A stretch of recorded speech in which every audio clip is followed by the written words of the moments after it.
aweze kuombea sadaka ili tuweze kumtolea Mungu zaka na sadaka. Leo tunapokea tithes hapa na sadaka. So karibuni sana. Ningetaka kumkaribisha Askofu Simon, please. Can you come? As I also invite the praise and worship leaders to be on upstanding so that you can lead us in a song as we give to the Lord. Bwana Yesu asifiwe sana. Kabla sijaomba kwa ajili ya matoleo ya siku ya leo, ningependa tulisome neno la Bwana kutoka kitabu cha Marko 10 kuanzia mstari ule wa 28. Mark chapter 10 and beginning from verses 28. Then Peter began to say to him, "See, we have left all and followed you." So Jesus answered and said, "Assuredly I say to you, there is no one who has left house, or a brother, or a sister, or a father, or a mother, or a wife, or children, or lands for my sake and the gospel's, who shall not receive 100-fold now in this life, houses, and brothers, and sisters, and mothers, and children, and lands with persecutions, and in the age to come, eternal life." Bwana Yesu asifiwe sana. Hapa tunaona wanafunzi wa Yesu ambao walikuwa wamejiachilia kwa ajili ya kumfuata Yesu. Na katika hali ile ya kumtumikia Mungu, wakafika mahali wakasema, sisi tumeifanya hii kazi yote, tutapokea nini? Haleluya. Yesu akawaambia, akawahakikishia ukweli ya kwamba yeyote ambaye amejitoa, amejiacha kwa ajili ya ufalme wa Mungu, yeye atapokea mashamba, atapokea nyumba, atapokea wadada wengi, ndugu zake wa kiume na mama. Kuna jambo moja ninajiuliza ninaposoma hii habari ya kwamba Mungu hakusema atapokea baba wengi.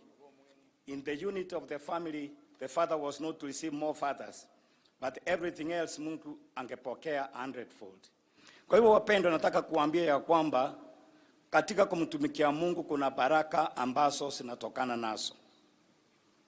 It's not shame to serve the Lord. Mungu anabariki watu. Na wakati wengine watu wakibarikiwa kwa sababu mtumikia Mungu, usilalamike ya kwamba ako na mashamba, ako na nyumba, ako na nini, na yeye anamtumikia Mungu. Mungu ameahidi ya kwamba atakuwa na mashamba mengi, atakuwa na nyumba nyingi, na atakuwa na ndugu wengi.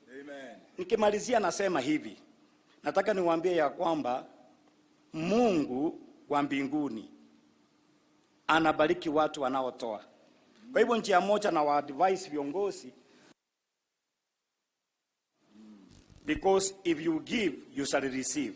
Kwa hivyo njia moja ya kumaliza umaskini Kenya, fanya Kenya iwe nchi ya kutoa. Mkifanya Kenya kwa nchi ya kutoa, hata kama mtaleta kila kitu na mfanya watu wawe mkono birika, hawabarikiwi. One way of blessing this nation is to make Kenya a giving nation. And we shall be blessed. So let's pray for the offerings. Father, in Jesus' name, we want to thank you, Lord, for your servants are going to give offerings to you. My Father, they don't have anything of their own, but all they have, you have given them. Bless them, Lord, as they give, and bless their families, and bless the work of their hands, and even their families. We thank you and bless you, for we have prayed in Jesus Christ's name. Amen. Amen. So God bless you as you give.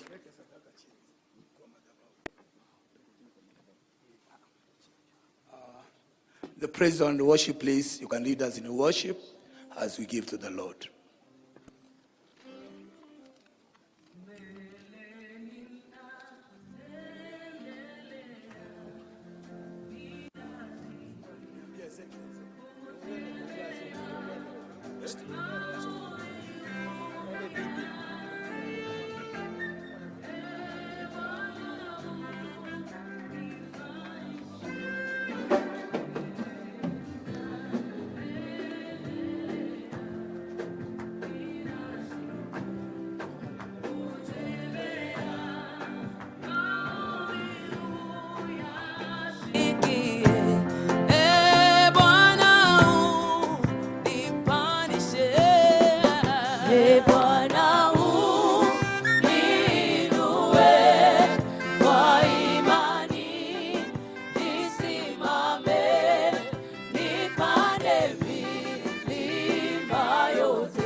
shaka kamwe, hapo wengi wanaka kuendelea, naomba sina tumaini nikae mahali pa shaka kamwe, hapo wengi wanaka kuendelea, ninaomba Bwana uniinue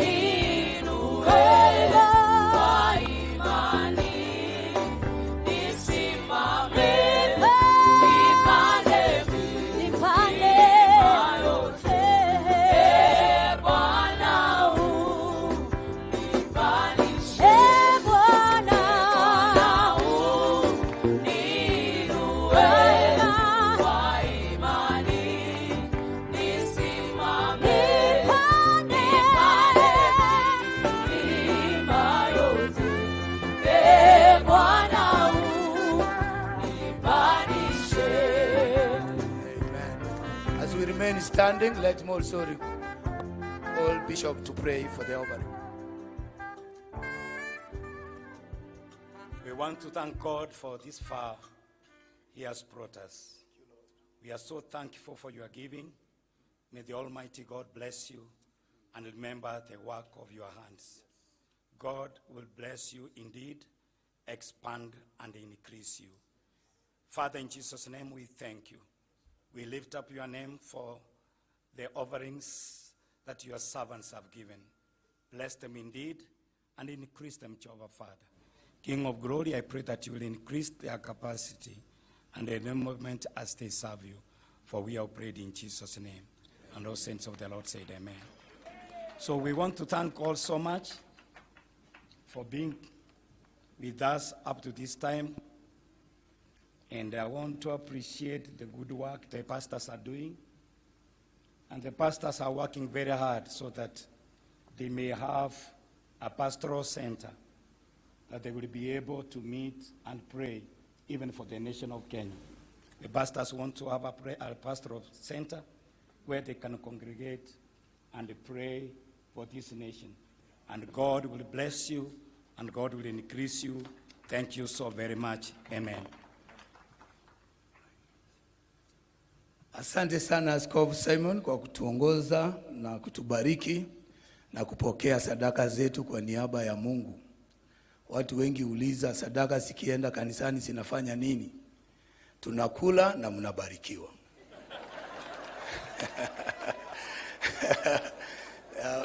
So we are, when you see us eat your offering, you are blessed. Thank you, Simon, Bishop, for receiving the offering on behalf of God. Your Excellency, we thank God for the opportunity you gave us to host you this weekend. Ilikuja kwa muda mfupi, lakini nataka niwashukuru hawa baba maaskofu wetu. Unajua wewe ni Mkristo, sio rahisi pastor kufunga kanisa yake ya nyumbani ili akuje hapa ambapo hatapokea sadaka yake ya Jumapili. Lakini hawa walikubali with your short notice. We received the notice in a very urgent way and they responded so well. Wakiongozwa na Askofu Lawrence Nyanuga, tukaweza kuja pamoja, and we have all the umbrellas represented here. Lakini ile kubwa inayotuongoza wote inaitwa Kisii County Pastors and Clergy Forum, whereby all the pastors in this county, over 2,000 pastors, we are all working together, regardless of our denominations. That's why it was so easy for us to come together and organize this service. So nataka mpigie hawa maaskofu makofi mazuri. Asante askofu kwa kufunga makanisa zenu, muwe hapa na Mungu awabariki. Kama vile Simon Peter ametaja, we have been raising funds to build our pastoral center, and we have a budget, and we were praying that with your friends. Mheshimiwa Rais, unapotoka hapa, tukipata kama kitu kidogo kama milioni 10 hivi, tunaweza anza kujenga hiyo, alafu hizo zingine tutaendeleza, because it's a big thing. We love you, you are a love of the church, and I know that request is granted. Bwana akubariki sana. By faith. Nataka nikaribize kanisa ya Church of God, COG, waweze kutupatia wimbo tunapoendelea na ibada. This choir is our host here. They have a church just at the adjacent to the stadium, and we thought it will be good for them to bless the congregation. Karibu sana choir.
Inya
Thank you.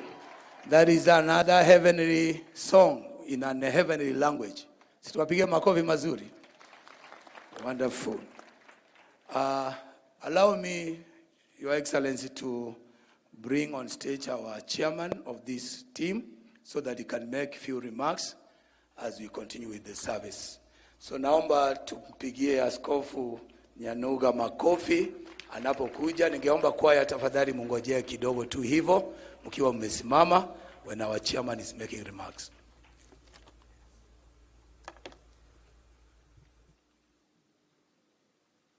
Your Excellency and our protocol servant.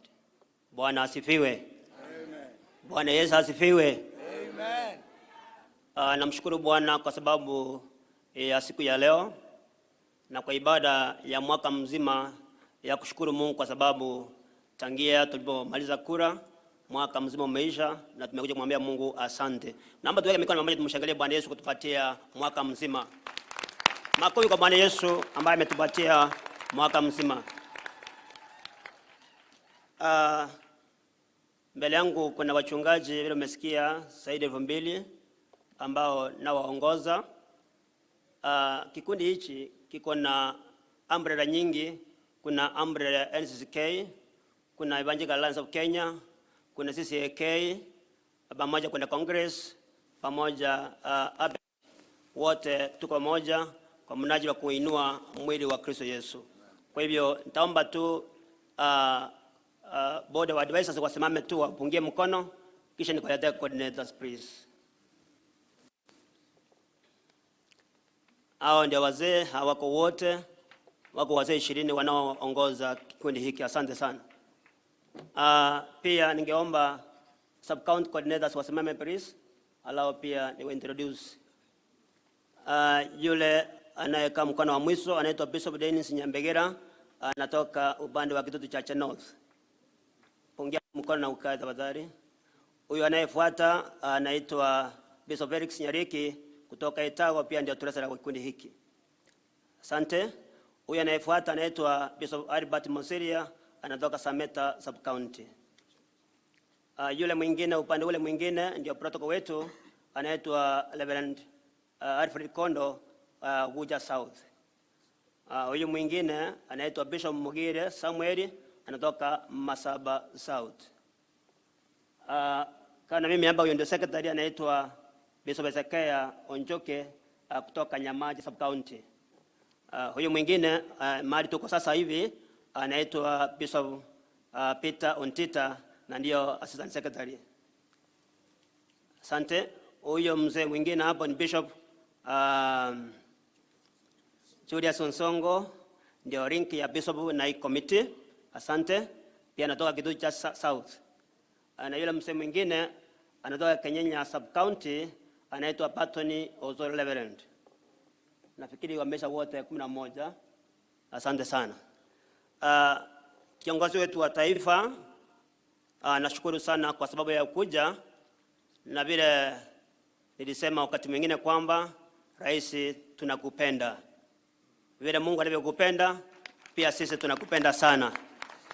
Na upendo huu si ule wa mdomo sukari, ni upendo wa ukweli. Tunakupenda. Tunakupenda sana na tunakuomba kwamba Mungu amekupatia Kenya uiongoze kwa uwezo wake Mungu. Pia tunamtambua our CS ambaye amekuwa nasi, na bila kusahau nilikuwa nimemsahau mmoja wa kikundi ambaye patron ndi Mheshimiwa Honorable Solo, ndio by the way patron wa kikundi. Na wewe simama tu, nilikuwa nimekusahau, na ni mmoja wa kikundi. Yeye ni komanda wa nyimbo. Tunashukuru sana, anatusaidia. So mambo yote ambayo tunaongea mengine utayapata. Langu nataka kusema mtukufu rais ya kwamba ni wakati umefika tunakubali. Naomba zote tukubali. Naomba waambie jirani yako ni wakati wa kukubali. Ambia jirani yako ni wakati wa kukubali. Asante. Namaanisha nini? Mtu akifa kwetu, hata kama tunampenda sana, hawezi kukaa mmoja kwa miezi yote ama miaka yote. Lazima ukubali umzike. Si ni ukweli? Na sasa mara tumemaliza ukurasa wa kura, tukubali kwamba yameisha, tuchenge taifa letu la Kenya. Ni wakati wa kukubali tuchenge taifa letu la Kenya baada ya kuangalia mambo ambayo yasiyofaa. Nchi yetu ni ya maana sana kuliko maisha mtu mmoja tu. Sisi sote ni wa maana. Kwa hivyo ombi langu ni kwamba tukubaliane. Lingine alafu nimalize, mimi sina mambo mengi, ni ya kwamba asante. Viongozi niomba wanataka rais asikie. Thank you sir. Tukubali na pia mimi naye simama sikuwa namtaka Mheshimiwa Simbarati. Nilimkataa. Lakini wakati alichukua ilibidi mtafute nimwambie mzee tuongoze. Tuongoze. Nilikubali. Hivyo naomba viongozi wote tukubali kwamba rais wetu wa Kenya ni Daktari William Samoei Ruto. Yale mengine tuyasike, tuangalie mbele. Na hata wale MCS wako chini ya Mheshimiwa Simbarati, kubali tu yaishe, tuchenge taifa letu la Kenya. Ili ndio bilitu kama kanisa, tukubali. Pia letu kama wachungaji na wale wengine wanakaa pale, sisi kazi yetu ni mambo ya kiroho. Tunaangalia milango ya kiroho. Mimi naomba waheshimiwa mlio hapa chini ya rais wetu, angalia milango ya serikali ya rais wetu. Angalia milango yake isiharibike. Chunga milango yake. Weka ukuta vizuri kabisa. Ili serikali hii yale ambayo ilituahidi itufanyie. Si ni kweli kweli? Weka ukuta na tukubali. Hata kama wako kuweka kumzika kwa muda mrefu, mweka kwa moja atakunukia. Kubali aishe tu. Asante. La mwisho rais, vile umesikia, last time tuliongea na wewe, tukakwambia kwamba tunataka kujenga pastoral center. Sitaki kurudia, umekwambia. Na tunajia hiyo patron akuletee. Na hivyo wachungaji, hata mimi mwenyewe sitaki fika State House. Tualike tu tufike huko tukule, tuombe mambo mengine machache, tuongee mengine ama tuasi ongea hapa. Kuna mambo mengi hatujaongea hapa kwa sababu ya hii ni ibada. Na udai kwa leo ibada, kuna roho anafanya kazi kwa ibada. Tunaomba kwamba utabuze siku tukuje tuongee na wewe. La mwisho, waheshimiwa wabunge wetu wa Kisii, mimi naomba tu tumshike rais wetu mkono bila kujali vyama vyetu, tumsaidie Kisii tupate kuendelea. Tunataka kujenga barabara zetu, tunataka kuwa na mashule mazuri, tusimame na yeye na viongozi wetu wa Kisii wote, na Mungu atakubariki. Asante sana, Mungu wa mbinguni awabariki na wazidie maisha yaliyo ya baraka sana. Asante. Thank you. Askofu ameongea vizuri. Is the most slim bishop that we have. Na huwa anajitetea, anasema siku ile tarumbete italia, hakuna kitu itamzuia. Atakuwa anapenya katikati yetu na anatangulia. Tumejaribu kuuliza yeye lakini amekataa. Nataka nichukue wakati huu Mheshimiwa Rais nikaribize vijana hawa msanii kwaya. They are coming from Nairobi all the way to come and be part of the service. Na watakapomaliza kuimba, mimi ambaye nimekuwa nikiwaongoza naitwa Kisii Evans Onduso wa kanisa la Bible Way Ministries. I am the administrator of this team. I really thank you for supporting me, that we have had a wonderful service. Tukimaliza ningemkaribiza Michael aweze kuendelea kutoka hapa. Asanteni sana. Karibu kwaya.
Tuwapongeze tafadhali kwa kwaya. Tunaona wamejivaa kabisa kama marubani, labda wanatuelekeza kwa ndege ya kwenda mbinguni. Tuwapigie makofi tena. Pia tuwashukuru wachungaji kwa kutuongoza vyema sana katika ibada ya leo. Hebu tuwapongeze kwa makofi tafadhali. Mheshimiwa Rais wa Jamhuri ya Kenya Daktari William Samoei Ruto, Gavana wa Kisii Mheshimiwa Simba Arati, mbunge ama mjumbe wa eneo hili Zahir Janda, waziri wa elimu Ezekiel Machogu, kiongozi wa walio wengi Kimani Ichung'wah, Chief Whip wa Majority Silvanus Osoro, viongozi wote ambao wamefika hapo wa kitaifa na pia wa mashinani, mawaziri, makatibu wote ambao wamefika. Mheshimiwa Rais, sai tungependa kupindukia kidogo tu washukuru viongozi ambao wamefika hapa, na nitamwalika Zahir Janda, Mheshimiwa Zahir Janda aje awatambue viongozi na pia aendeleze kutoka hapa. Karibu sana Mheshimiwa.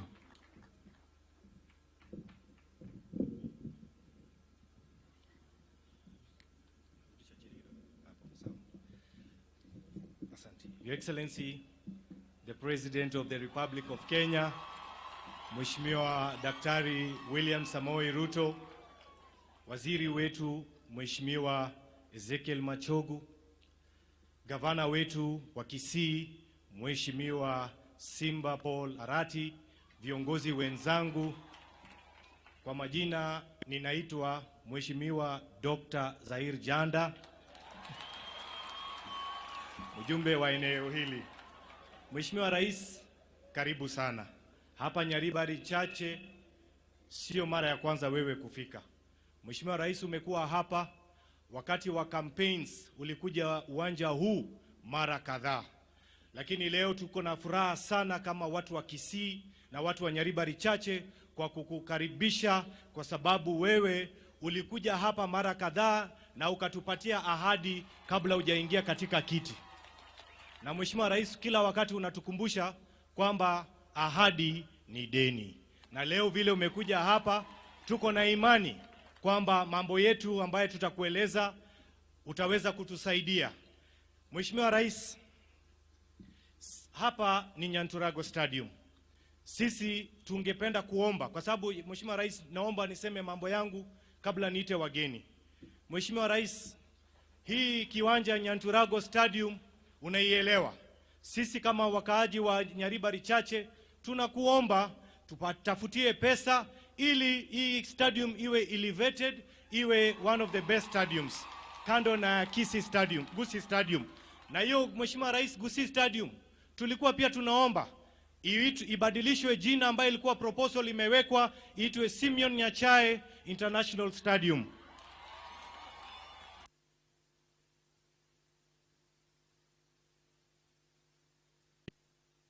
Mheshimiwa Rais, kuna msingi wa KMTC ambayo wewe ndio uliweka. Mheshimiwa Rais, unajua ile serikali ingine kidogo ilikufinyafinya hapa na pale, lakini ikakwama na ikazama. Lakini sisi kama wakaaji wa Nyaribari chache, Mheshimiwa Rais, tunakuomba kwa unyenyekevu uturudishie huyo mradi wa KMTC ili iweze kuendelea, watu wetu waweze kupata manufaa hapa. Mheshimiwa Rais, kuna barabara kilomita 26 ambayo ni ya lami. Hizi barabara ni za hapa Nyaribari chache. Mchina alikuwa ameingia, Mchinese akafanya kidogo, akakwama, akatoa machines zake, imekuwa stalled project. Mheshimiwa Rais, tunaomba kwa unyenyekevu, tafadhali hizo barabara zetu tunaomba utupee pesa zimaliziwe, huyo Mchina apatiwe pesa yake, arudi kwa site ili hiyo barabara 26 kilometers iweze kutengenezwa. Mheshimiwa Rais, wakati ulipokuja hapa, kuna pesa milioni 300 ambayo tulikuwa ya maji ambayo ilikuwa inakuja ya last mile, haijafika katika county government.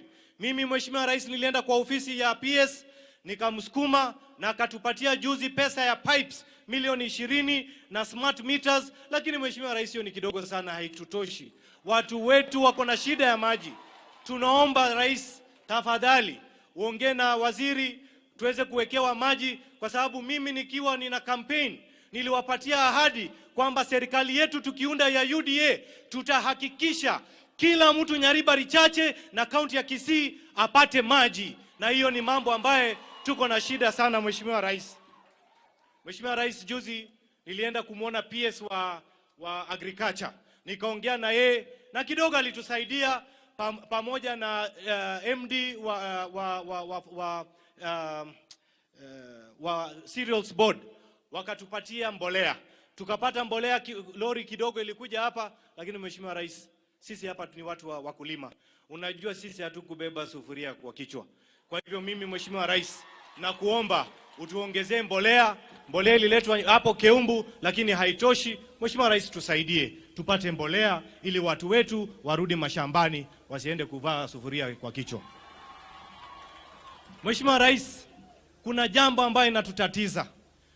Mimi Mheshimiwa Rais, ndugu yangu Mheshimiwa Kimani Ichung'wah na Osoro waliniweka katika komiti ya transport na infrastructure katika taifa hili letu.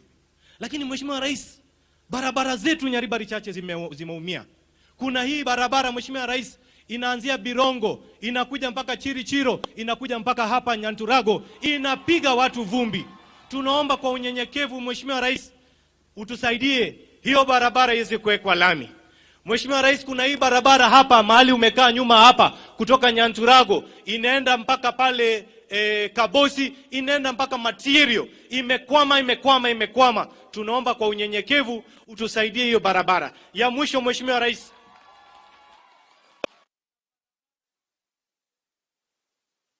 Ndonga mpaka hapa Ibeno. Mheshimiwa Rais, wa mama wanatembea wanajifunika hivi kwa sababu wanapigwa na vumbi. Na wananiuliza, wewe Mheshimiwa Janda, ulituambia Rais William Ruto atachukua kiti. Sisi tukakubali, tukamwekea Rais William Ruto kura. Na Mheshimiwa Rais, ukweli wa mambo usemwe, mimi Nyaribari chache hawa waungwana walikupatia kura zao zote, na sisi ndo tulitangulia kukupatia kura 35,000. Hii kwa hesabu, angalia utaona kweli hii maneno mimi nasema ni ya ukweli. Mheshimiwa Rais, tunashukuru ulitupatia waziri Machogu. Ni mzee ambaye anafanya kazi, na sisi sote viongozi, hata hao walikuwa pande hiyo nyingine, wamekuja. Mheshimiwa Ongwae rafiki yangu, tulisalimiana juzi, tukasalimiana tukasema hakuna wasiwasi. Sisi sote tunamuunga huyu waziri mkono, kwa sababu huyu waziri alipigana sana mpaka tukapata ile kura ambazo tulipata hapa. Lakini Mheshimiwa Rais, Mheshimiwa waziri, nimeenda kwake kwa ofisi mara kadhaa, lakini amenifinya sana kiasi. Mimi ninaomba Mheshimiwa Rais, shule zetu hapa zinataka msaada. Tuko na mashule kadhaa, Irondi Secondary, Otamba, zimekwama shule nyingi sana. Mheshimiwa Rais, pengine utamuongelesha kidogo tafadhali, tupate pesa za infrastructure ili watoto wetu waweze kusoma kwenda mbele. Si niko sawa? Ninasema sawa? Mheshimiwa Rais, sasa nitasema ingine kabla nimalize kwa sababu ya muda. Sasa nataka niwakaribishe wasimame viongozi former MCAs wa ambao walisimama katika viti mbalimbali. Tafadhali msimame former MCAs. Mheshimiwa Rais, hii ni jeshi yako. Kuna wengine hawakuwa na sisi, lakini sasa wamekuja kwa fujo, wako na sisi na wana support serikali yetu ya Kenya Kwanza. Tafadhali wave kwa Rais. Asante sana Mheshimiwa Rais. Pia ningependa kuwatambua professionals wetu, Mheshimiwa Kama na professionals wote, tafadhali msimame. Asante sana Mheshimiwa Rais, hawa ni professionals wetu. Nimeona pia tuko na Vice Chancellor wetu mpya. Asante sana. Mheshimiwa Rais, pia ningependa kwa haraka sana niwatambue members of parliament wa kitambo ambao walitoka, former MPs, tafadhali msimame. Waheshimiwa tafadhali, Mheshimiwa Manoti, karibu sana. Mheshimiwa mzee wetu, mzee wewe utakaa chini kidogo, wewe relax. Haya, hawa ni viongozi. Mheshimiwa Kiangoi, Don Bosco pia yuko na sisi. Niliona mbunge wangu ambaye nilimnyorosha kidogo, Mheshimiwa Tongi, sijui wako wapi? Aliondoka. Okay, sawa. Asante sana. Sasa Mheshimiwa Rais, kwa sababu ya muda, ningependa kumwalika MCA wa eneo hili kwa dakika moja tu, Mheshimiwa Stevens Arika aje atusalimie kwa dakika moja. Mheshimiwa Rais.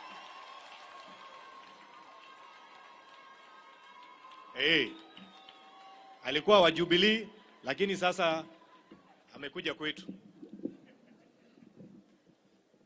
Asante. Mheshimiwa Rais, karibu Nyanturago.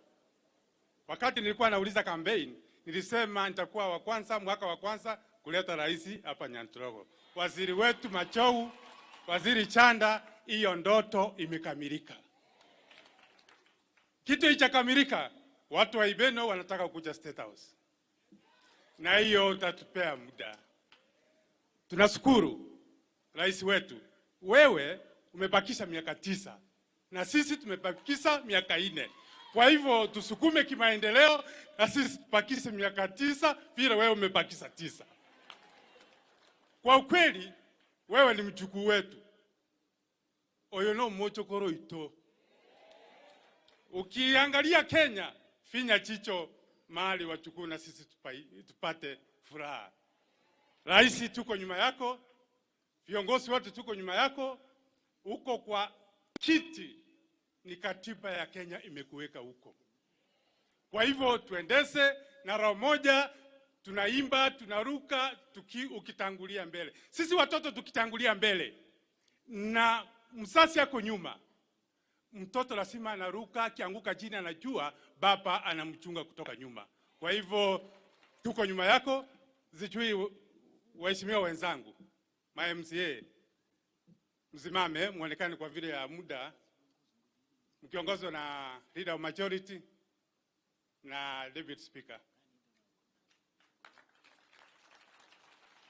Kwa hivyo sitaki Mheshimiwa Chanda, yale maendeleo tuliambia Chanda tuongelee kwa niaba yetu, ameongea. Rais wetu Kisii, tuko pamoja. Asante sana.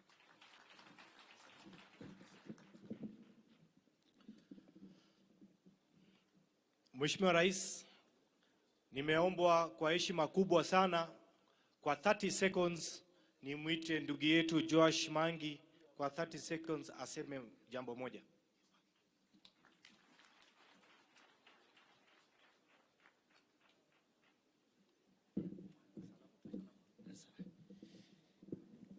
Your Excellency, the President of the Republic of Kenya, our CS, our Governor, all protocols observed. Your Excellency, may I join my colleague in welcoming you to Kisii and thank you for remembering Kisii, because over the last 10 years, Your Excellency, you have been with us. Your Excellency, we want to thank you for remembering us in your government by appointing our CS, Honorable Machogu, and our Solicitor General, Honorable Sadra Kamose. Na mimi pia hata kama bado maneno naenda hivi, but we believe in God as Pastor Saubraid that yote itakuwa sawa. Your Excellency, I'm looking forward to joining your team of foreign service, where we will be ready to promote your economic policies and economic diplomacy, more particularly in working with our diaspora members, Kenyans in the diaspora, who are proved to be a key cog in our foreign exchange as they bring in 4 billion every year, Your Excellency. I believe when we engage them properly, we will be able to bring in 10 billion, especially by engaging them and making sure that we transform them from being remitters to direct investors, especially in the area of housing. Your Excellency, we are ready to work with you. Na mimi nataka kusema asante sana na Mungu akubariki. Mheshimiwa Rais, kabla ni alike wabunge wenzangu, nimeomba Mheshimiwa Ongwae, please.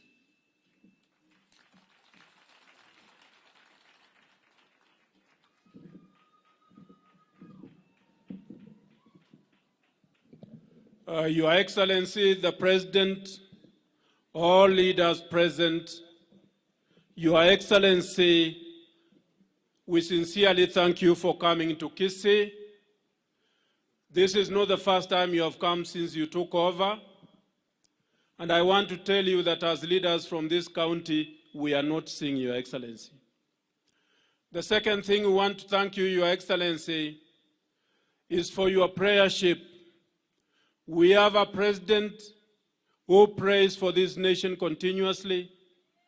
We have a first lady who prays for this nation continuously. We have a deputy president who prays for this nation. And we have a pastor second lady that pray for this nation continuously. Your Excellency, this nation is noticing. Your Excellency, Bishop John Omangi, when he stood here, talked about non-partisanship in the politics of this nation. And also, Bishop Nyanuga actually told us to kubali. Your Excellency, the elections are over. Myself, you know where I was, but I said that I must support you because you are a good man, Your Excellency. We sincerely support you, and we will make sure that as a community, we all come together to ensure that your government succeeds and that you get your 10 years, Your Excellency. Your Excellency, I saw some MCAs standing here, led by Apoko, those who were former MCAs. There were a few of them. The party, my party now, UDA, has only about 5 MCAs in this county. But about 45 MCAs have joined you, those who are former MCAs. And they sent me to tell you, Your Excellency, led by Apoko, I don't know Apoko where you are, that if you have time, please see them, because they come from all the wards of this county. Your Excellency, I thank you sincerely, and may God bless you. Thank you.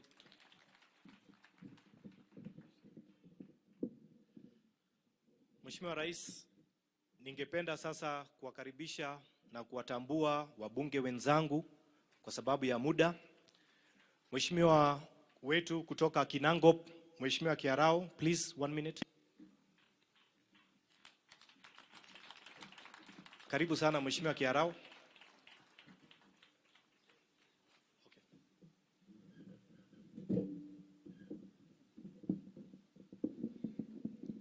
Rais ya Jamhuri ya Kenya, viongozi wa kanisa tulio nao kikao hiki, my colleagues, members of parliament. God is good, and all the time. I mean, mine is very brief. First and foremost, I must say I'm most humbled and happy to be part of this congregation this morning for this special Thanksgiving ceremony. I come from Nyandarua County, and I happen to represent the great people of Olkarau constituency that is within Nyandarua County. I come with special greetings from the people of Nyandarua County because, as many of you might know or might not know, one of your sons, Waziri Machogu, served in that county as a district commissioner for many years, and most of his footprints are actually very visible, up to date. And we thank you very much, Bwana Machogu. That's on the bright side. On the dark side, Nyandarua County, it happens to be the county whereby the architect of the Sufuria kwa Kichwa comes from, lakini yeye peke yake ndio anavaa sufuria kwa kichwa. On my part, I think I will just plea my special plea to the leadership of Kisii County, the entire leadership and the general populace. Let's continue supporting this government led by our President William Samoei Ruto, kwa sababu hii serikali iko na maono.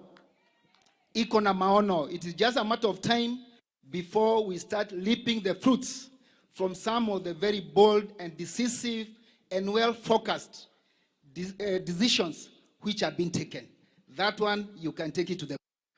Na mimi sitaki kuongea mengi, na ningetaka niambie Waziri Machogu, kwa sababu anajua Nyandarua vile iko. Wakati nilikuwa nafika hapa, nimeona watu wamefinyana sana.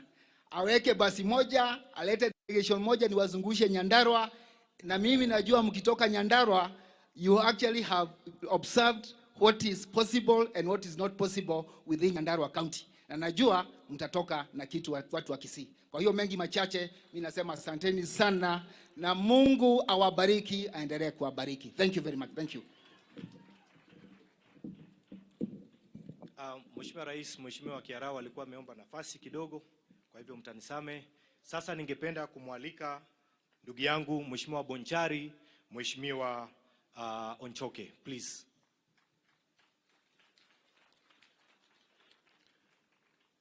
One minute, please. Karibu.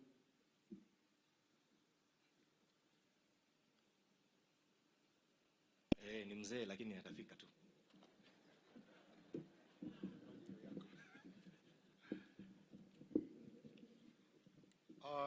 Your Excellency, the President of the Republic of Kenya, Dr. William Ruto, our CS, Ezekiel Machogu, the Governor Kisii, Arati, all leaders here present,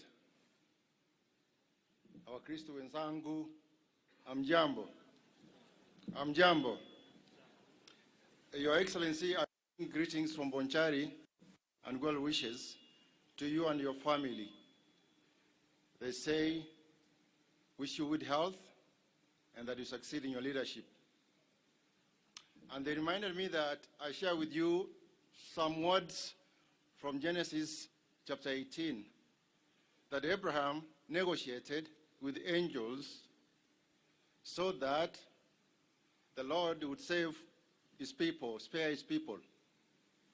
And merely by the presence of 10 of them, I can equate that to about 10%. I assure you, Your Excellency, 98.2% of people of Bonchari are good. And if they are good, Your Excellency, they are asking that you find time, you visit with them anytime soon. Now, they also thank you very much for an industrial development center that was put up by the government. However, it's gone moribund. It is a center that has the capacity of transforming that area. That's the possibility of impacting about 10,000 families in terms of increasing their wealth, in terms of increasing employment, in terms of linking with the value chains and the linkages that accrue from that kind of facility. So we are asking that it gets the equipment and it upscales so that it can serve the purpose that is in tandem with the transformative agenda of your government. Equally, Your Excellency, we thank you for the Ahero Isabania Road. The Suneka section has resumed.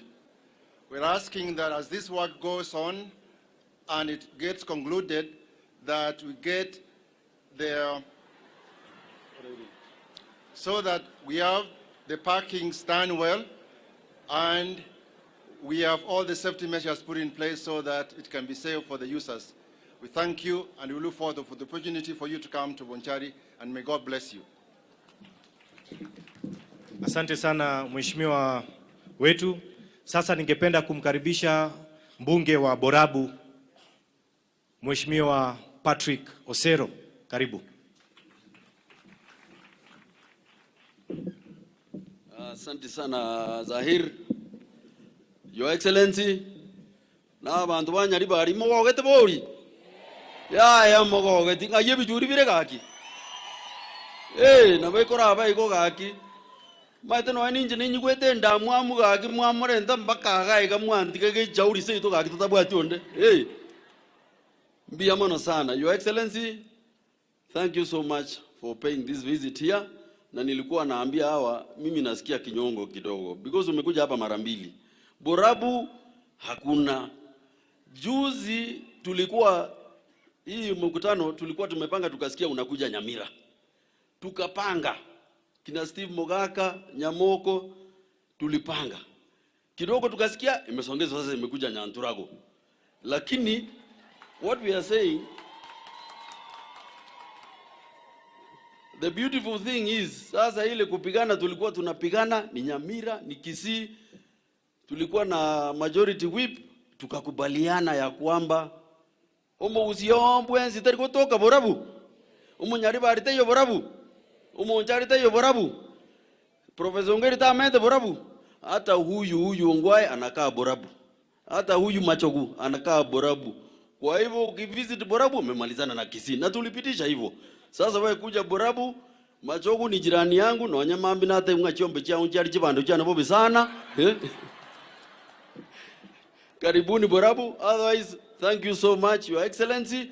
Mbolea, I know mbolea, watu wanapiga mbolea. I went to Nyansongo NCPB offices the other day. Mbolea ilikuwa, system ndio inahang.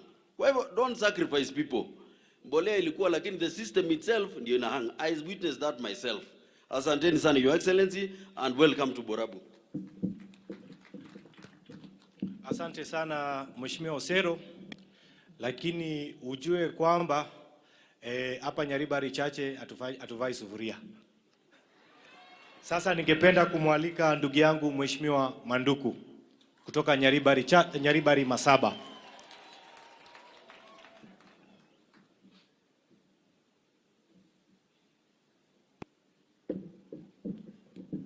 Thank you, Honorable Zair Janda.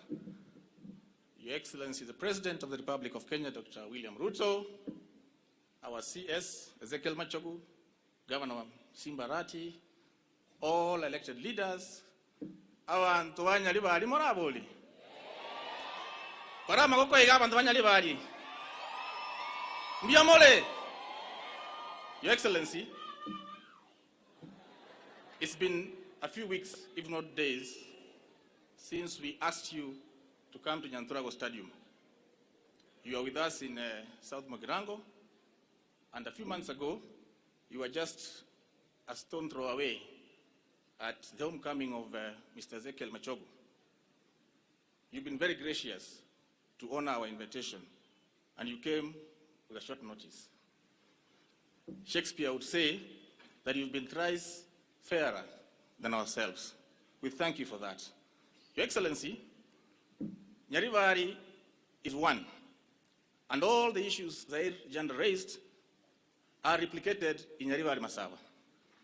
Our road network, our schools, and our water. In fact, Your Excellency, this is the only tarmac road that passes through Nyaribari, and it comes from Keroka to Nyangusu. In theory, we have no tarmac road in Nyaribari Masaba, or even Nyaribari Chache. But I know that through your intervention, and because I asked you last time, you have put in place mechanisms, and I'm aware that very soon you'll be coming to launch the famous Keroka, Ivacho, Kiamokama Road. I also know that through your intervention, we are going to get a road from Nyanturago, Nyamasivi to Ekona. We thank you for that, Your Excellency. Abantu baminto egento kyomo erio. Ntu wagete chikura twakora. Taribo. Mbale ngaba goteba bono iga tuwate si William Ruto. Ngorogia makokango. Mbale ngaba goteba amangana ali chikura twatigire. Abantu baminto intumna barai banyari bali no musike janda otwateba otwakorega sinere. We have no differences in Parliament. We work as leaders of the Kisii under the leadership of Silvanus Osoro. I want to tell you, our people, that in everything we do, we think of you first. As Paul wrote to the Philippians, You are our brethren. And we have agreed that to develop our country and our constituency, we shall be co-workers. And us, as your leaders, have sacrificed everything to ensure that you get the best opportunities possible from government. And so, we are working with William Samoei.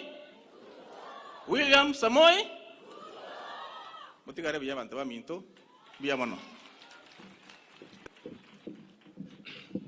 Asante sana Mheshimiwa Manduku. Mheshimiwa Rais, sasa ningependa kumwalika mama wetu wa kaunti kutoka Nyamira, Mheshimiwa Jerusha.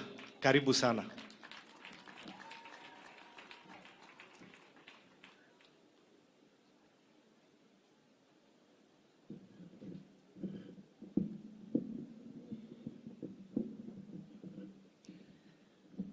Your Excellency, the President of the Republic of Kenya, today, all these people who are here have realized that the miujiza ambao pastors were talking about came because you love the church. You started going to the church when people thought that you could be nothing. And you got blessings. And because you have not forgotten the same God, that's why you love going to churches. And you want to get prayers across the country. And today you are here because in some parts of this country, maybe you might find faithful people that God listened to. So we want to thank you, Your Excellency, for coming to this region. And you have been here previously. And whenever you make a promise, you always fulfill. Manduku ametoka hapa, wakati tulikuwa huko kwingine the other time when you were here, you made a promise that you could be here, and you have come here. But again, this day was not for Nyanturago, we know. It could be our day. But because we had lost one of us, and our people were in a mourning mood, we said, let us mourn, and you give us another day. The people of Nyamira are waiting for you. And Your Excellency, they say, thank you so much, because you really assisted us. Our departed MCA is being transported from Nyamira today, from Nairobi, and tomorrow we shall have the funerals. If you get time, we welcome you. If you don't get, let your government be there in full swing, because you made that funeral a success, Your Excellency. Thank you so much. We don't have much to say. We want to say that in Nyamira, we love you. As I always say, we have come and we want to work with you. We will be there for you. When you succeed, us as members of parliament, we will also succeed. We wish you well. May the Lord bless you as you plan to come to Nyamira. Thank you so much. Asante sana mama wetu, Mheshimiwa Jerusha. Mheshimiwa Rais, sasa ningependa kumwalika mama wetu wa kaunti ya Kisii, Mheshimiwa Donya Doris. Karibu sana.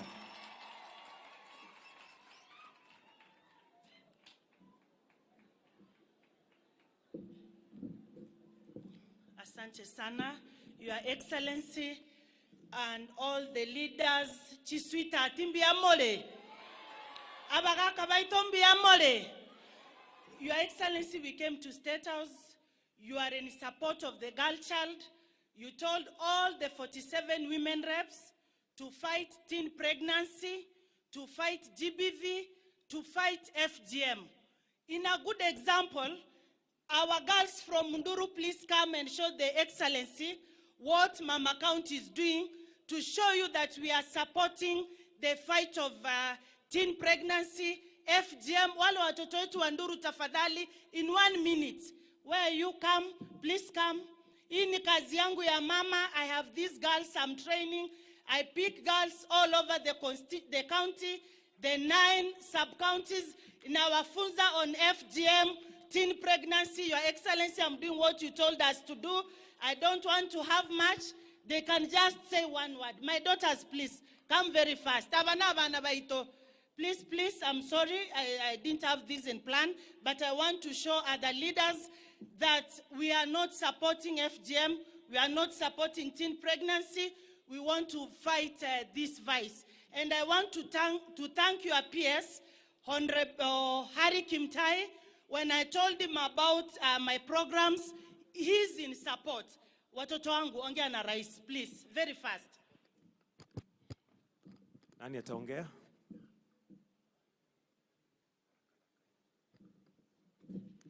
Angruma posimba umcheza nani ndio maana sima banati tutayari kuwale ukeketaji tukomeshe. Naam, ukeketaji tukomeshe. Tulia shika endelea. Angruma posimba umcheza nani ndio maana si mabanati tutayari kuwaletea shai lenye mada. Ukeketaji tukomeshe.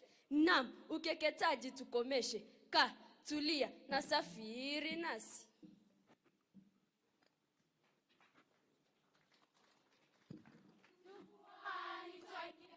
Kuwasha utumwa. Kuna jambo taofia la kusumbua letu bongo. Ya mgambo ikilia. Moja kwa moja hadi Kisii. Ukeketaji tukomeshe kwa manufaa ya taifa.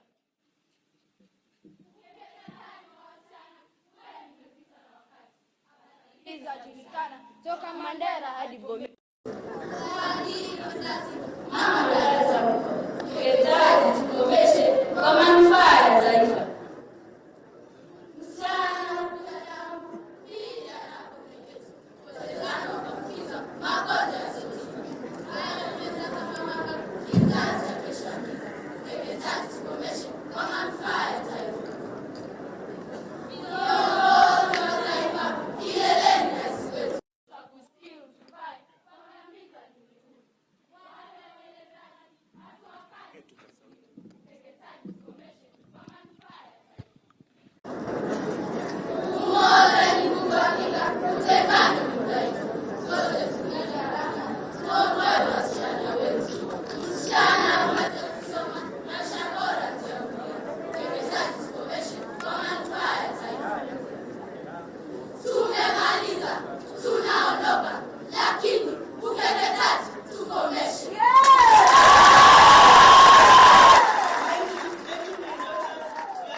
They came in large numbers. We were expecting 300, but they came over 400. And it is in the constituency of our Chief Whip, Honorable Sylvanus Osoro. Pass my regards to Harry Kimtai, your PS, who is supporting this initiative. Lastly, Mheshimiwa Chanda ameomba stadium. Mimi kama mama county, sitaomba stadium rahisi. Wa mama wetu wanaenda mtoni. I'm doing 7 boreholes this year. If you give me a driller, Your Excellency, it is 20 million. I'll do 14 boreholes.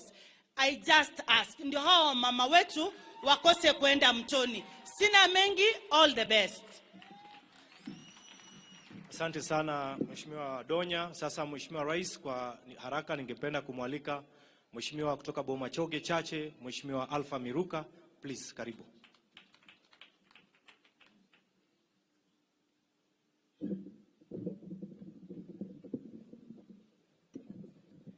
Your Excellency, the President of the Republic of Kenya, all protocols observed. Abanyali balimbi ya mole. Moroboli. Korango iga. Ay. Bwana asifiwe sana. Njero mjumba Alpha. Mjumba Machoka Chache. Nadu mwana pastor. Timbu atimangana mange. I want to say categorically, this is a special function. And this is the first one in Kisii County. Our bishops, the entire Kisii and the entire world, please, every day, every hour, pray for this country. as a church. Why? We have a God-fearing president. Ukiangalia clips zake za kitambo, even during the time it was no DM in full swing. That was 2007. Alikuwa anafunza mtu wa vitendawili to say Bwana asifiwe. Is because of that Bwana asifiwe we are having him as a president of the Republic of Kenya. But now the president, let me tell you, as Kisii leaders, I'm so happy that we are here last time with Simba Paul Alati, the governor. And I'm happy the guy is sitting with you there. How I wish Simba, as the governor of Kisii County, we work together as a team with the president to deliver development to this county. Wasema nogaki. Atuchaiona sisi vitu zingine tunaonanga hii Kisii yetu. There is no government again. The only government is the government of Kenya Kwanza. And I want to assist, appeal, a special appeal. We have only 2 municipals in this county.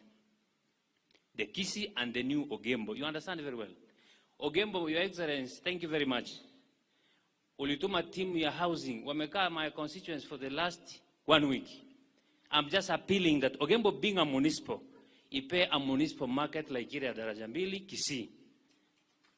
Simba, work with the MCA, give us the plot.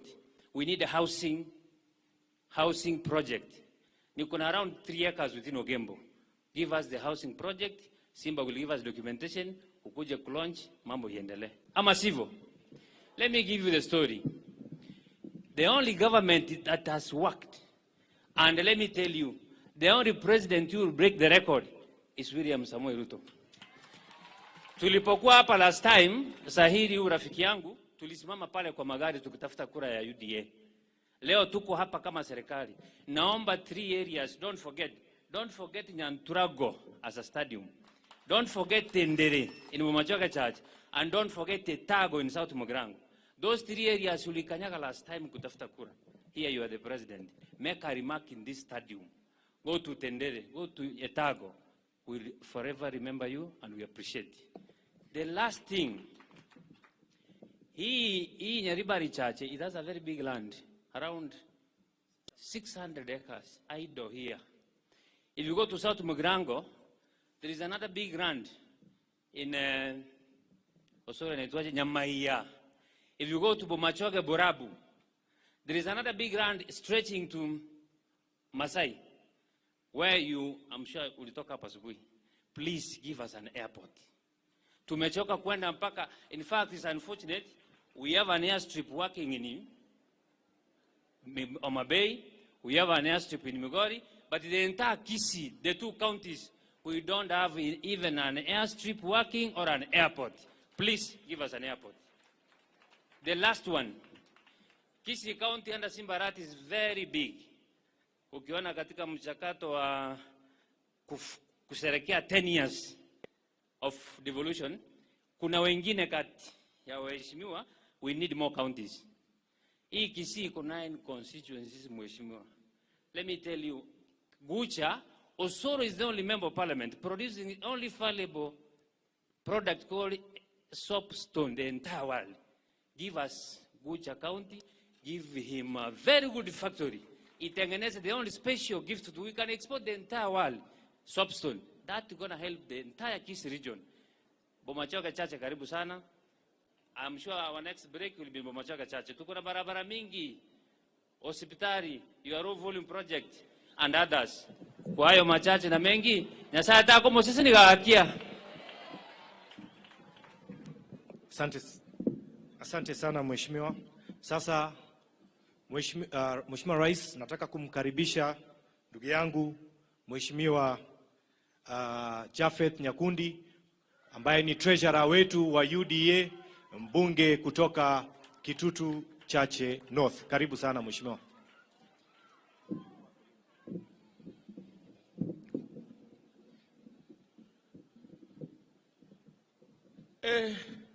Abantu baminto mbiyamole naende na omwacho gocheke maene emwacho gocha nzairogera gose ne president ogera mwacha iga ne president mbalenga banje te president yeito Mbiamono sana. Wachungaji, Mheshimiwa Rais, Gavana, Majority Leader, waziri wetu na viongozi wote, nataka kuwasalimu hamjambo. Mbiamole naende. Ntarao chigokwana, ntaitenda angelio mochumbe o West Mogirango, o Mheshimiwa Steve Mogaka achato kwanere. Mbiamono karibu Mheshimiwa Steve Mogaka.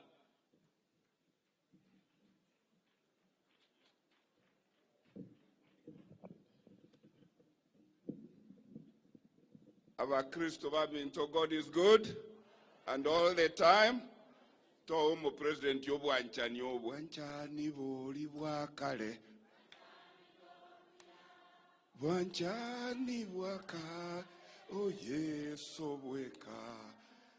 Nashukuru kwa nafasi, Mheshimiwa Rais, wabunge wenza, Elder CS wetu. Mimi nimetoka constituency ya West Mugirango na salamu, na nimetumwa kwa niaba ya watu wa West Mugirango ni washukuru nyinyi wote kwa kusimama na sisi tulipopoteza leader wetu wa majority, the late Elijah Osiemo. Na kwa sababu governor wangu anashughulika na kutransport casket kutoka Nairobi, tumezungumza akaniuliza ni ombe msamaha wake. I tender his apology, and I thank Honorable Zaid Janda kwa sababu hii maombi ilistahili kuwa Nyamira, and I want to thank His Excellency for allowing us in Nyamira to mourn and then receive the President when we can enjoy the presidency without shedding tears. And my brother Zaid Janda, thank you for hosting us at a very short notice, but I know that with Pastor Muruabe, my finest of the fine from West Mugirango, this crusade and prayer had to succeed. I thank you, Your Excellency, for the support you gave us through our CS, and I want to confirm to you that the people of West Mugirango will walk with you in the journey of transforming Kenya, and when you find time, pass by. May God bless this day. God bless the President. God bless the Republic of Kenya.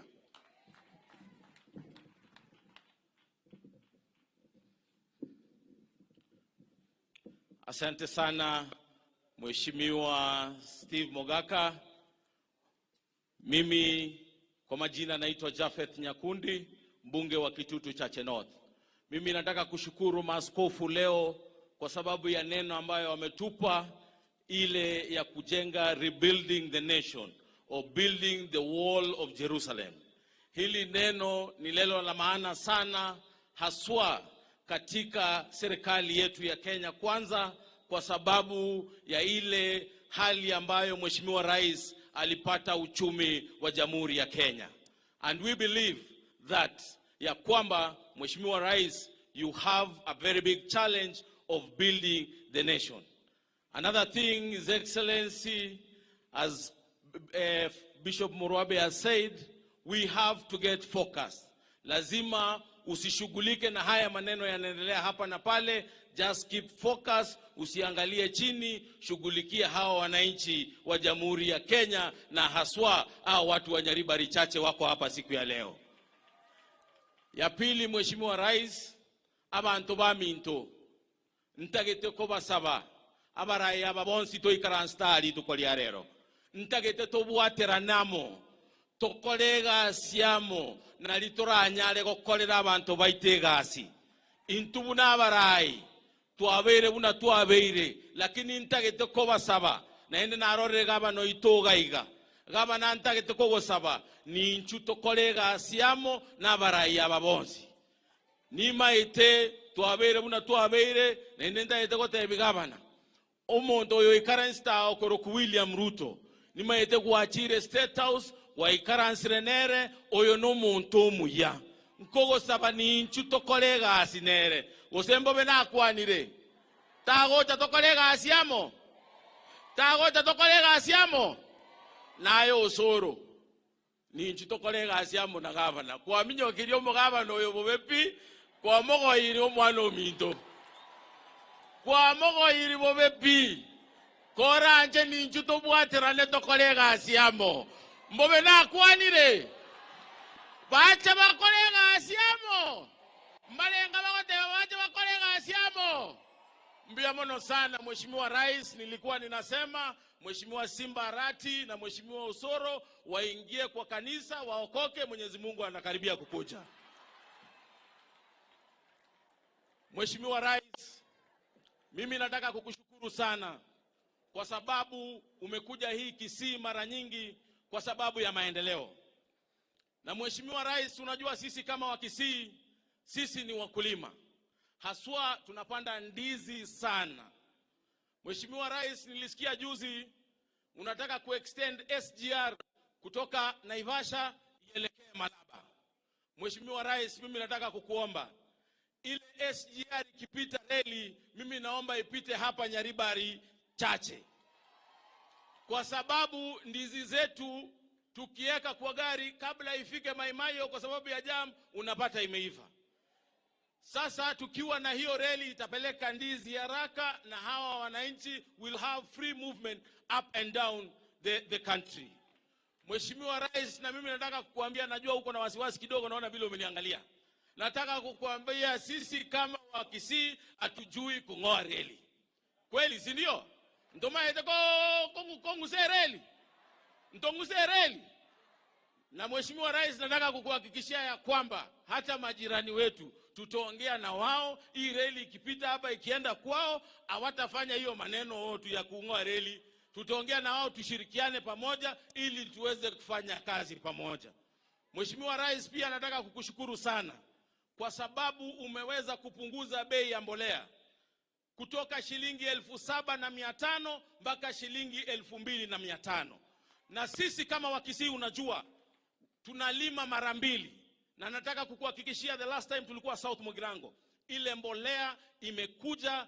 Issue kidogo ni ya system, lakini nataka kuhakikishia mbolea imekuja kwa constituency. Hata juzi tulikuwa hapa Keumbu na mbolea iko hapo Mheshimiwa Rais. Kwa hivyo mimi nataka kukushukuru sana kwa hayo, na pia nataka kukushukuru zaidi kwa sababu ya Mheshimiwa Machogu, waziri wetu amefanya kazi nzuri na tunataka kumuunga mkono kama sisi wa Kisii wote. Na chini ya serikali yako Mheshimiwa Rais, tangu dunia ianze, we have never employed many teachers as we have employed this time round. We have managed to employ under you, His Excellency, 56,000 teachers. Na watoto wetu hapa wengi wao wamepata manafasi. Kwa hivyo Mheshimiwa Rais, mimi ninataka kukushukuru sana. Na nataka kukuambia ya kwamba sisi tutashirikiana na serikali yako. Tutafanya kazi chini yako Mheshimiwa Rais. Ya mwisho Mheshimiwa Rais, mimi ninataka kukushukuru sana kwa sababu ulikuja kwangu miezi 3 iliyopita. Tukafungua barabara ya Gamba kuelekea Kegogi. Na tukasema in 3-4 months barabara itakuwa imeisha. Mheshimiwa Rais, nataka kukuambia hapa mbele ya wananchi wote wa Jamhuri ya Kenya wasikie ya kwamba ile barabara imeisha, na tukitoka hapa nataka upitie pale ufungue hiyo barabara Mheshimiwa Rais. Ya pili Mheshimiwa Rais, nataka kushukuru waziri wako Murkomen na DG wako wa barabara. Kuna ile barabara ya Gamba ya barabara ya Ragogo, Bumburia, Kayole, Gesieka, Nyakoe, barabara ya Nyamukomba. Hizo barabara zilikuwa zimekwama na uliwaamrisha yule contractor aende. Na kwa kweli Mheshimiwa Rais, yule contractor amefukuzwa, ameenda, na sasa ninataka Januari uje ufungue hiyo barabara ili watu wetu waweze kupata njia nzuri ya kupita. Ya mwisho Mheshimiwa Rais, ninajua kuna siasa kidogo ya yule ambaye tulishindana naye. Na nataka kushukuru mabishop kwa sababu nataka wazidi kuombea rais wetu kwa sababu anazidi kufanya kazi nzuri. Yule ambaye tulishindana naye nasikia sasa ameanza kupigana na wazungu hapa na pale, wazungu hapa na pale. Mimi ninataka mzidi kumuombea kwa sababu hii ya chini naona kama amekosa. Nataka muombee ndo ile ya juu pia asikose. So unajua akikosa hii ya juu na amekosa ya chini, akikosa ya juu huko pia ataleta maandamano. Mimi nataka kuwashukuru, Mwenyezi Mungu awabariki, tuzidi kukaa pamoja. Asante sana.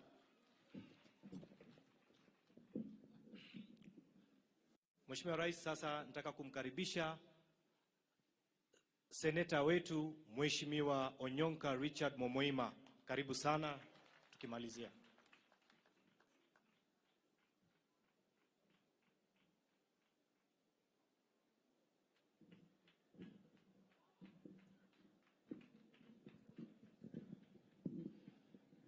Mheshimiwa Rais, kwa hao wazee wote ambao ni wazee wa heshima wa kanisa Pentecostal na imam ambaye ameomba kwa lugha ya Kiswahili, Muislamu, wale wageni wote ambao wamekuja, Mheshimiwa CS Mzee Machogu ambaye nina heshima sana kwake, ndugu yangu, rafiki yangu Kimani Ichung'wah ambaye nimekaa bunge zaidi ya miaka 10 na tukifanya kazi naye, Mheshimiwa Mose, wale wageni wote waheshimiwa, asante kwa kufika hapa. Kwa gavana wangu wa kwanza James Ongwae, asante, nimefurahi kukuona. Gavana wangu wa sasa Mheshimiwa Simbarati, nina heshima kukukaribisha hapa, na mimi ningependa kumkaribisha Rais Mheshimiwa William Samoei Ruto. Mheshimiwa Rais, nimefanya kazi nawe miaka mingi. Nadhani ukiangalia bunge sahihi, mimi na wewe miaka ni same. How I wish I was a president like you. Nimeona PS wako, maafisa wengi wa serikali wamekuja hapa, Raymond Omolo ambaye tulikuwa marafiki hapo kitambo, sasa madaraka amepanda. Nashukuru sana. Nimeona members wa family ya Mzee Nyachae wako hapa. Nimeona Charles Nyachae, nimeona Michael Nyachae, nimeona chairman ya Gusii Council of Elders. Nashukuru sana. Wale wote ambao wamekuja, Mzee Nyambati, Mzee Manuti, wale wabunge wa zamani, asante kwa kufika. Professor Kama, asante kwa miaka 10 kuwa principal wa Kisii University campus. Sam Nyamoya kutoka mpira, asante. Your Excellency, I'm going to speak 2 things. Number 1, to my brothers in Kisii and sisters who are in leadership positions, those who responsibility is given, much is expected. For the first time, the Kisii nation had a generational transitional change. For the last 60 years, Your Excellency, we have never changed leadership. This was the first time.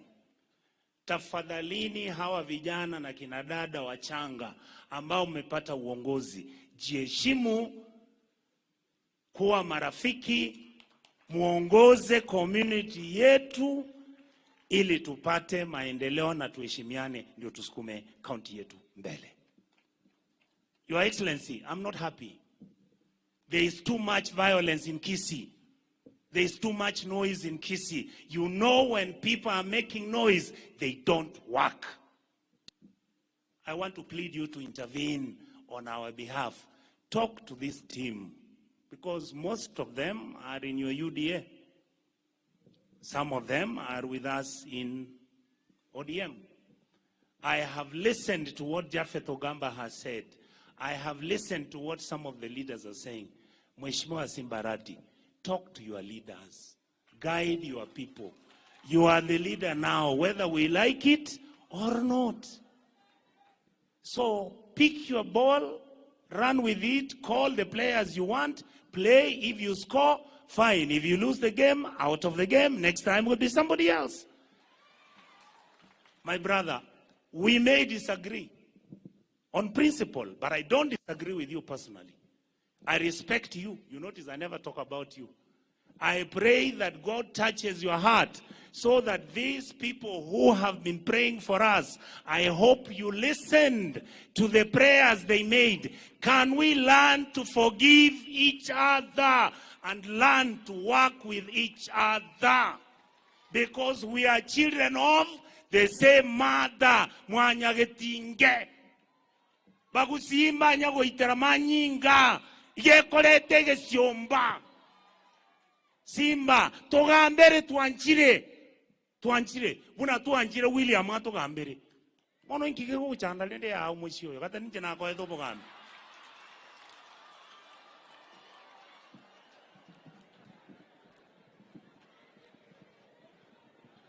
Your Excellency, I told Simbarati to come to State House and talk to you, and he can come with me.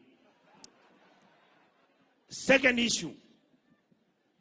Abarai ba minto ba gusi bono igo mugambi to bwato tenene se serikali yo Mheshimiwa William Ruto no mugako yo machogu motako ligania to ikaranse to bwato mugako yo to boli Simba to boli aba MCA to gende State House ye president ne rato nyenyere eri tata turali eri gosebono nyoroki angonga na bere igo nyoroki nande barore. Your Excellency, you can see. My last point is, you know, I respect you, I'm with you. My job is to oversight you. Like now, you came 3 months ago, one road is done, tick. You came for a funeral, tick. Today you are in a church service, tick. I'll continue ticking. What you don't get, X. After 3 years, I'll say whether you are successful or not. I know that anytime you may need people like me to work with you, we are always open for that. Thank you, sir, and come again. God bless you all. Mbiamono.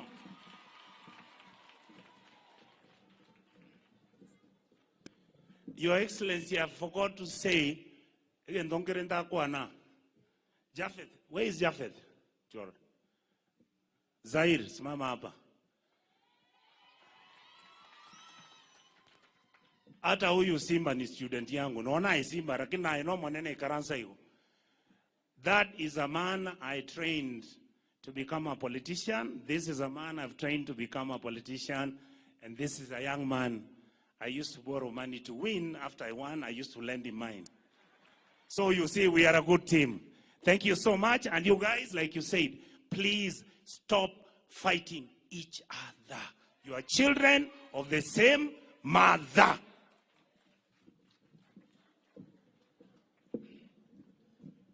Mheshimiwa Rais, nikimalizia sasa, nataka nimkaribishe Mheshimiwa Silvanus Orosoro, mbunge kutoka South Mogirango, naye majority whip katika bunge letu la taifa. Asante sana. Sasa utaendelesha program.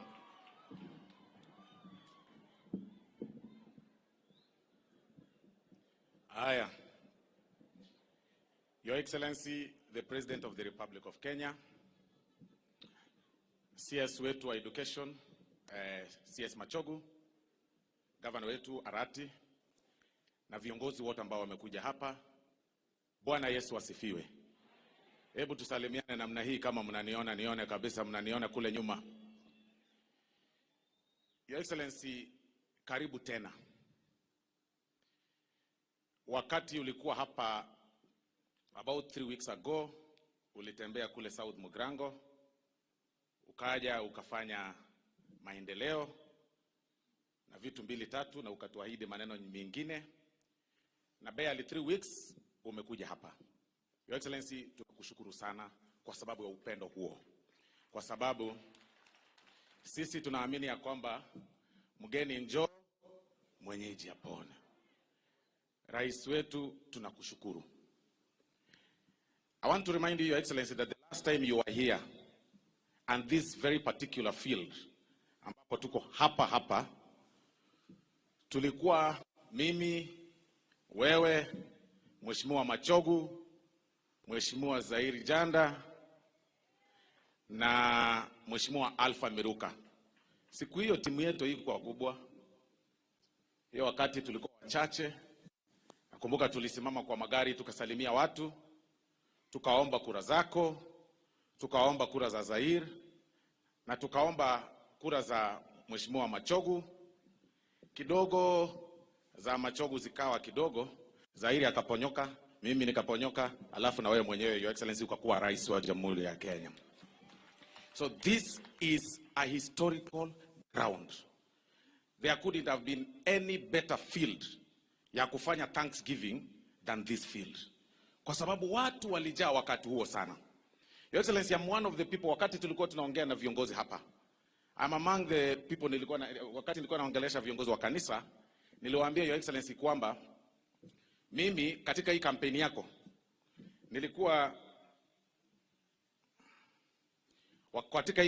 Your Excellency, nilikuwa ninaambia wachungaji ya kwamba I want to see how God works. Nikasema ya kwamba ukiupita itajua kuna Mungu. Kwa sababu ulikuwa unaenda kanisa unaomba Mungu tupitishe. Kila saa wengine wanatukejeli the other side. Wewe unaingia unatoa mchango, wanasema ya wizi. Wewe unaendelea kutoa.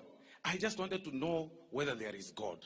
And today, leo nikiona wachungaji hapa na viongozi wote hapa, nikiona Mheshimiwa Ongoya amesimama amesema Your Excellency the President, haye yake kuna Mungu mbinguni kwa sababu ya hiyo.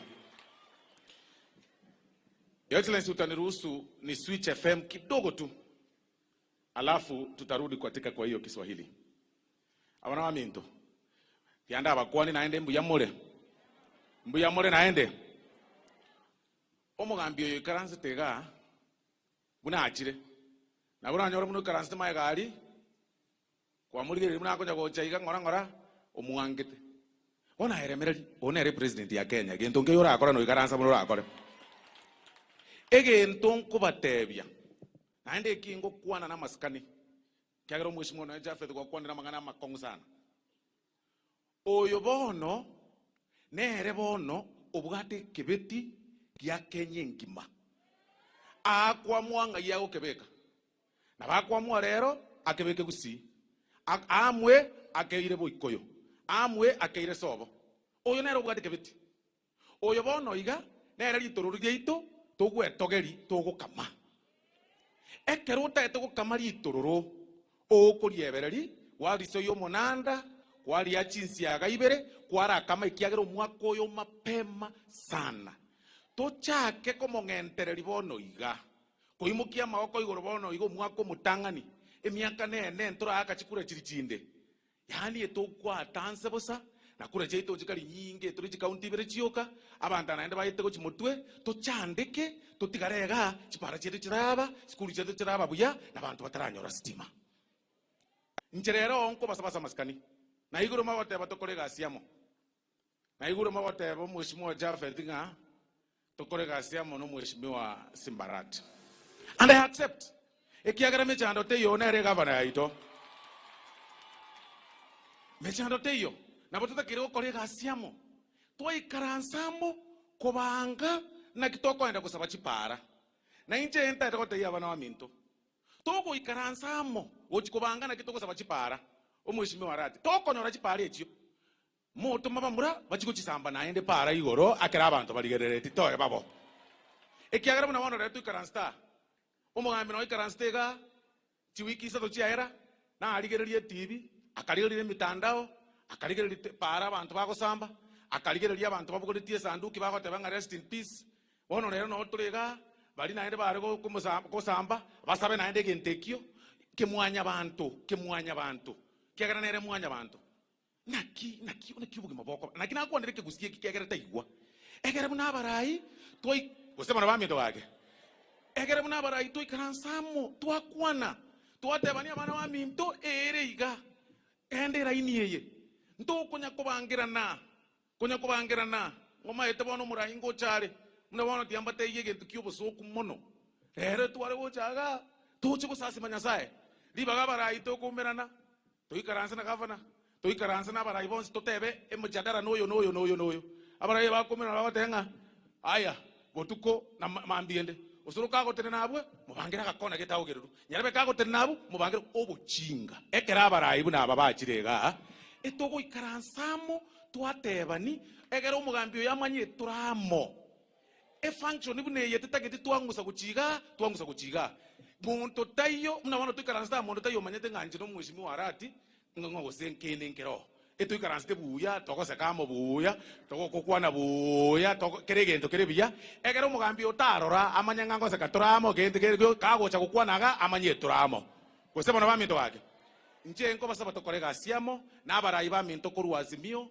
ni nchi tura support umugambi uyo kego ika 2026 naende kero umuntu abeire president mwana arenge abeire iga aye moro kia moyino no mungaina aye moro kia maina ko mwangu umwanchete ararete ebintu biaye kego ika 2026 onyo tutaite kwemincha tweminche onyo tutaite kobero tobero lakini mwono mapema tuchage kwimukia moko iguru kubangira na abana bagusi kuimukira ni emete kubogoriti nyimbo kubogoria amangana miyoro ngustari tureke gesako na inche na anchira ndire amangana yo mweshimiwa Richard Onyonga tokorega asiamo nyari bariga abante batagete amangana nyari bariga abante batagete chipara na ino banyari bari ntaite mbatogi mono emo achore to mujumbe omanyete kubugatie ebintu kweli kweli andonsi obisi ali asitogo chi abugatie ebintu naro china abegere milioni 100 choko suma mangana last mile yoko beke stima kirasega musugume na bana waminto toko kora kuruga tiatoko bo mugambi itobuya twenzipi bakaye governor toikaranza litoko muzindikizali tomotebye etutaito koenda komorora muno chamiyo mugusi ewikiende tobanga mangana agusi twenzipi toligiribaga totebya barandi etutaite koendamo tusabirwe tutige mangana ya chire gusi yokonya komenyokani yokonya goitana yokonya kobekana nze igombobe naende igombobe mugusi tarenge igo mwanjira ndira mangana yo ngoroke bali banjira ni ndarasa kwa kabisa. Yes, Your Excellency, nashukuru sana. Nilikuwa na consult kidogo nikiwaambia Yesu ni Bwana, shetani ni kumbafu. Hiyo tu sikusema maneno mengi na nikasema Your Excellency, hao watu wameniambia kwamba ile historia ambayo umekuwa nao pamoja na wao hawawezi kuiachilia. Na by the way, hata tukiwa tumeketi hapo Your Excellency na mheshimiwa governor wangu Simbarati, tumekubaliana ya kwamba tutakuwa tunafanya kazi pamoja. Tumesema ya kwamba hakuna vita Kisii, yeye ni governor, mimi ni mbunge, siasa iko 2027, hakuna kura hapa katikati, tunataka kuja kwako tufanye kazi pamoja. Hatutaki vita hapa Kisii. Na hiyo ndio tumekubaliana. Na pia namuomba hii kwa Kiswahili ya kwamba mheshimiwa governor, ukipanga kazi yako ya county kwa heshima kubwa, wakati unapanga MCAs wako, wacha kusahau MCAs wa UDA na Kenya Kwanza. Kwa sababu juzi pia ulipanga MCAs ukapeleka MCAs 45 China, wote wa Azimio. Akina Buhari wakabaki hapa bila kuenda kule China na wapate hata kitu vile ulikuwa unapea wale wengine. Hiyo maneno ya kuweka watu ya Kenya Kwanza kando na Azimio kando, hiyo tumekubaliana tuweke kando ili tufanye kazi pamoja bila kuchagua mlengo, kwa sababu sisi wote ni jamii moja. Ama namna gani? Na nyinyi waheshimiwa, mheshimu pia huyu governor wetu, na sisi tumekubaliana tutafanya kazi pamoja bila upendeleo. Nikimalizia Your Excellency, ninakuomba tafadhali. Juzi niliona katika Gata Press wakiandika maneno 2-3 ya maendeleo ambazo zinaendelea kufanyika hapa. Your Excellency, walipunguza kidogo. Nilionelea walisema hapa Kisii ati umeweka kilomita 85 peke yake. I can confirm today, tulikuwa tukiwa na mheshimiwa Ishungwa, that katika ile program ambayo niliona umepanga, sisi kama hii jamii umetupatia kilomita 150 mpya. Na hiyo tunakushukuru sana. Niliona Gata Press wakiandika 85, but we want to appreciate you for the 150 kilometers ambazo zinajengwa. Lakini wakati zitaanza kujengwa, Your Excellency, ukumbuke watu wa Nyaribari chache tafadhali. Kwa sababu hao watu walisimama pamoja na wewe, percentage yao ilikuwa kubwa sana. Ya mwisho, Your Excellency, sisi tunaheshimu viongozi wote, tunaheshimu mheshimiwa Raila Odinga, tunaheshimu kila kiongozi. Ile tu kitu tumekataa, Your Excellency, ni kwamba watu waanze kukukejeli. Walianza kukukejeli ukiwa deputy president wakati ulikuwa candidate. Usiruhusu wa kukejeli wakati huu. Na wewe mheshimiwa Ishungwa, kwa sababu uko katika ile timu ya dialogue, tunakuomba kwa sababu uko hapa mheshimiwa Ishungwa, ya kwamba ukienda kuketi hapo usijaribu kukubali maneno ya nusu mkate katika hii serikali tafadhali. Tunakuomba. Sasa wewe ukikubali maneno ya nusu mkate, hata mimi itanigonga. watasema ya kwamba hata kule bunge tugawe viti, Osoro atoke ndio tuweze kuaccommodate yule mwingine. Tafadhali, maneno ya nusu mkate hatutaki. Wacha serikali ifanye kazi. 2027 ikifika tuangalie ni akina nani vile serikali imefanya kazi, alafu tuendelee kusupport kule mbele. Kwa hayo machache, Your Excellency. Kabla sijamaliza, kuna mheshimiwa mmoja, Your Excellency, tulisahau. Kwa heshima kubwa, wacha mheshimiwa Wandeto wa Tetu aseme tu one word, kwa sababu asipozungumza anaweza. Huyu ni mbunge kutoka Nyeri County, constituency inaitwa Tetu, anaitwa Wandeto. Haya, mpigie makofi tafadhali anapokuja. Your Excellency, the President of the Republic of Kenya, na watu wote wa Kisii, abantu va Kisii, buya more, boakire buya, Nyasaye no muya. Acha nione hii note zangu nisichanganye. Erieta Riane Geoffrey Wandeto, Roku Tetu Nyeri, kwa Dedan Kimathi, kwa Wangari Maathai, kwa Mwai Kibaki na kwa Rigiji. Huko ndiko nimetoka. Abantu va Nyeri mbava kwania. Your Excellency, mimi ningetaka tu kuambia mambo mawili hawa ndugu zangu kutoka Kisii. Na nimewapea tu siri moja kutoka pale mlima.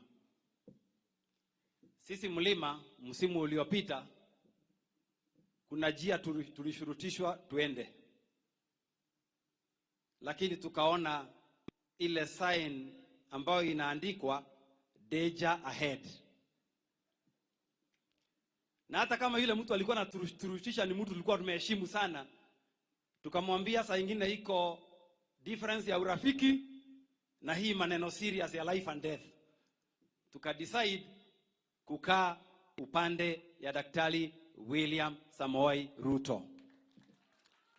Ndugu zangu wa Kisii, safari ya kesho hupangwa leo. Vijana wanasema mapema ndio best. Sisi kule kwetu hata 2027 mpango umeingiana. Je, nyinyi? Vile nimesikia Sheikh hapa amesema, ameongea mambo ya umoja sana katika hotuba. Viongozi wenu hapa nikisikiliza naona kama hamjapanga sana. Mimi nawaomba si mapema sana. Kuweni na umoja, muanze kujipanga, na tafadhali si makosa kufanya makosa. Makosa ni kurudia makosa. Ni ukweli? Ile makosa ya 2022 mtarudia 2027. Mtajipanga vizuri sasa. Nyuma ya rais wetu ni banshete abantu Nyamira, Kisii na Nyaribari. Nyasaye abasesesie tigara mbuya.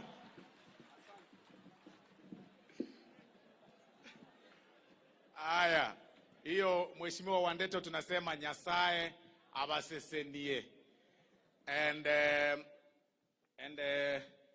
unajua huyu anatoka Nyeri, mahali wanasema badala ya kusema chai wanasema shai. Kwa hivyo ndio maana amesema ni ngua nshete sasa, lakini hiyo ndio Kisii yake. Your Excellency, nikienda kuita the next speaker, Your Excellency, ningekushukuru pia kwa sababu ya mbolea ambayo tulipata, na tunaomba tuongezewe zaidi katika kila center, kwa sababu hii imekuwa historical. Tumekuja Nyanturago, they have also identified a place wanaweza letewa mbolea hapa karibu, ndio waweze kuchukua kutoka hapa wakipeleka kule the other areas. Your Excellency, ya mwisho kabisa, wachungaji wetu walikuongelesha kidogo. Your Excellency, ni kweli mimi nimekuwa patron wao, kwa sababu Your Excellency, mimi nikimaliza hii kazi ya siasa kama wewe tu, mimi nitakuwa mhubiri, nitakuwa evangelist wakati huo mwingine, na sitakula sadaka vibaya, nitatumia vizuri. Wamesema request kwa heshima. Your Excellency, there is a project we started with them, na tunaomba ya kwamba you support us with some cash alafu tuweze kuendelea kujenga the prayer center ambapo watakuwa wanasimama, na tushaanza, tumeongea na viongozi wote tuweze kuwa support pia zaidi, ndio wakutane pamoja. Kwa hayo pia, Your Excellency, ndio watu wajue ya kwamba leo ilikuwa Thanksgiving, na ilikuwa mkutano ya upendo. Your Excellency, kuna very basic small song tunataka kuimba ya Kisii. Inasema Mbuya Nyasaye, because God has been gracious to us, and it's very important for us to thank God because of that. Just that song, alafu kwa sababu tumekuja to the tail end. Aya, I think sijui kama mtanipea G nisikie kama niko sawa. Mbuya Nyasaye, Mbuya Nyasaye, Mbuya mono, Mbuya mono, Mbuya mono, Mbuya mono, Mbuya Nyasaye, Mbuya Nyasaye, Mbuya Nyasaye, Mbuya mono, Mbuya mono, Mbuya Nyasaye, Mbuya mono, Mbuya mono, Mbuya Nyasaye, Mbuya Nyasaye, Mbuya Nyasaye, Mbuya Nyasaye, Mbuya mono, Mbuya mono, Mbuya Nyasaye, Mbuya mono, Mbuya mono. Aye Kongoi Jehovah, Kongoi Jehovah, Kongoi missing Jehovah no, Kongoi Jehovah, Kongoi missing Jehovah no, Kongoi Je, Enewe gangai, Enewe gangai, Enewe ganga, Ewega wega wega mono, Ewega wega wega mono, Ewega, Aya ero kamano, ero kamano, ero kamano Nyasaye, ero kamano Nyasaye, ero kamano.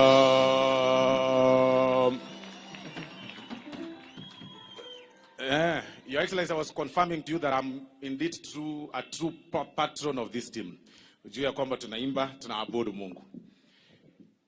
In that spirit of togetherness na kufanya kazi pamoja na kushirikiana na kuendelea mbele, kwa heshima kubwa niruhusu sasa nimkaribishe gavana wetu wa Kisii County aje hapa azungumze pamoja na sisi, kwa sababu in that spirit of togetherness na kufanya kazi pamoja.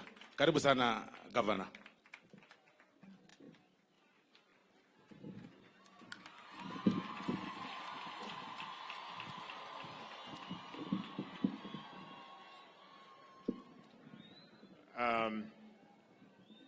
Aya.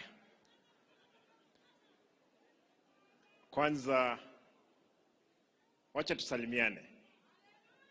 Abantu bami ntombi ya mole. Gaingambia. Na arolere mbi ya mole. Kwanza, Your Excellency the President, nataka nichukue nafasi hii ya kipekee nikukaribishe hapa Kisii. Karibu, na nitaongea mambo machache sana kwa sababu tumehubiriwa, na kuhubiriwa tumehubiriwa kwamba tujenge ule ukuta. Pastor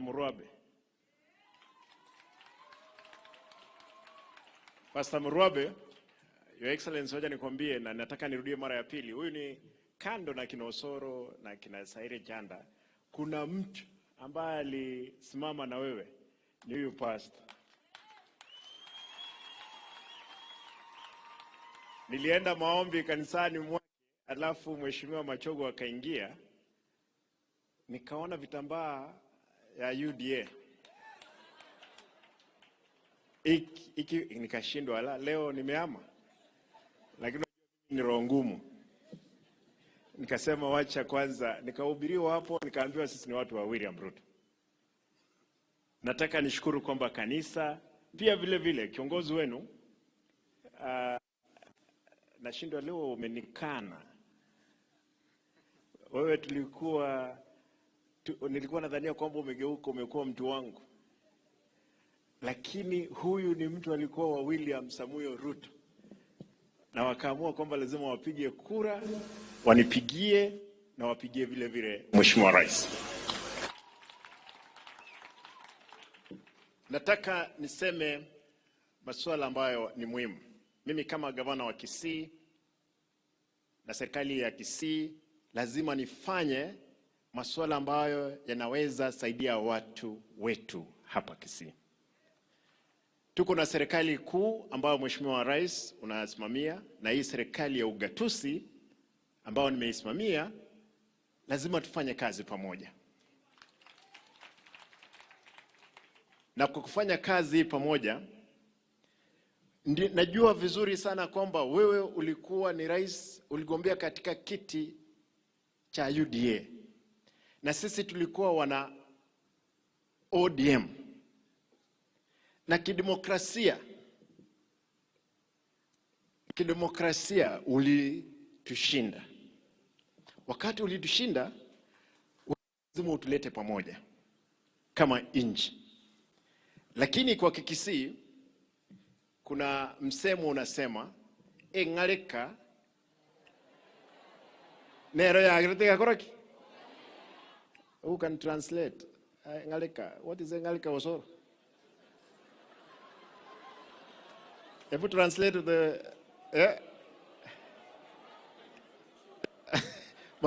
the competition, sindio? Engaleka nero ya agretega koraki. Okay. Kupishana. Na nikubalie Rais, kwanza niongee kwa Kisii tafadhali kidogo, na nitasema nini nimesema baadaye. My brother Osoro, Mheshimiwa Jafeth, Mheshimiwa Zahir, engalekera gerevoyi mbolinga ekiera inumwatebire mubwata shares cha serikali. Kitura nyole ngaleke ne tokonye. Ne konye abantu baitu bagusiye bonse. Katunyibikire umuriro. Twaramana ujense moiga, lakini akaratu ikirega igamutu, twabuli kiregento president etwe. Einere ngalika erato konye. Tali ngalika yesegi. Tali ngalika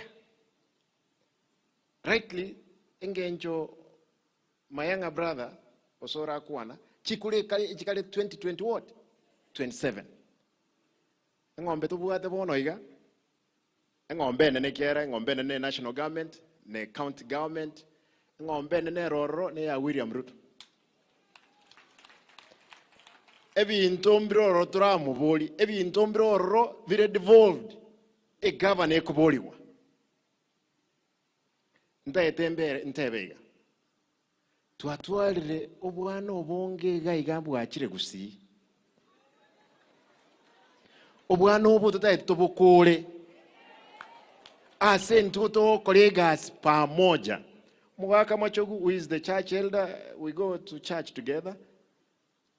Ndaetengo sabe. Kiara no mugaka ongwa na araiga. Mugaka maangi nolega igamumbwete miaka. Mugaka onyonka.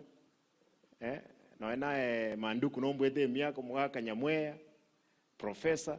Tubuatirane. Tubeka abantu baitamu.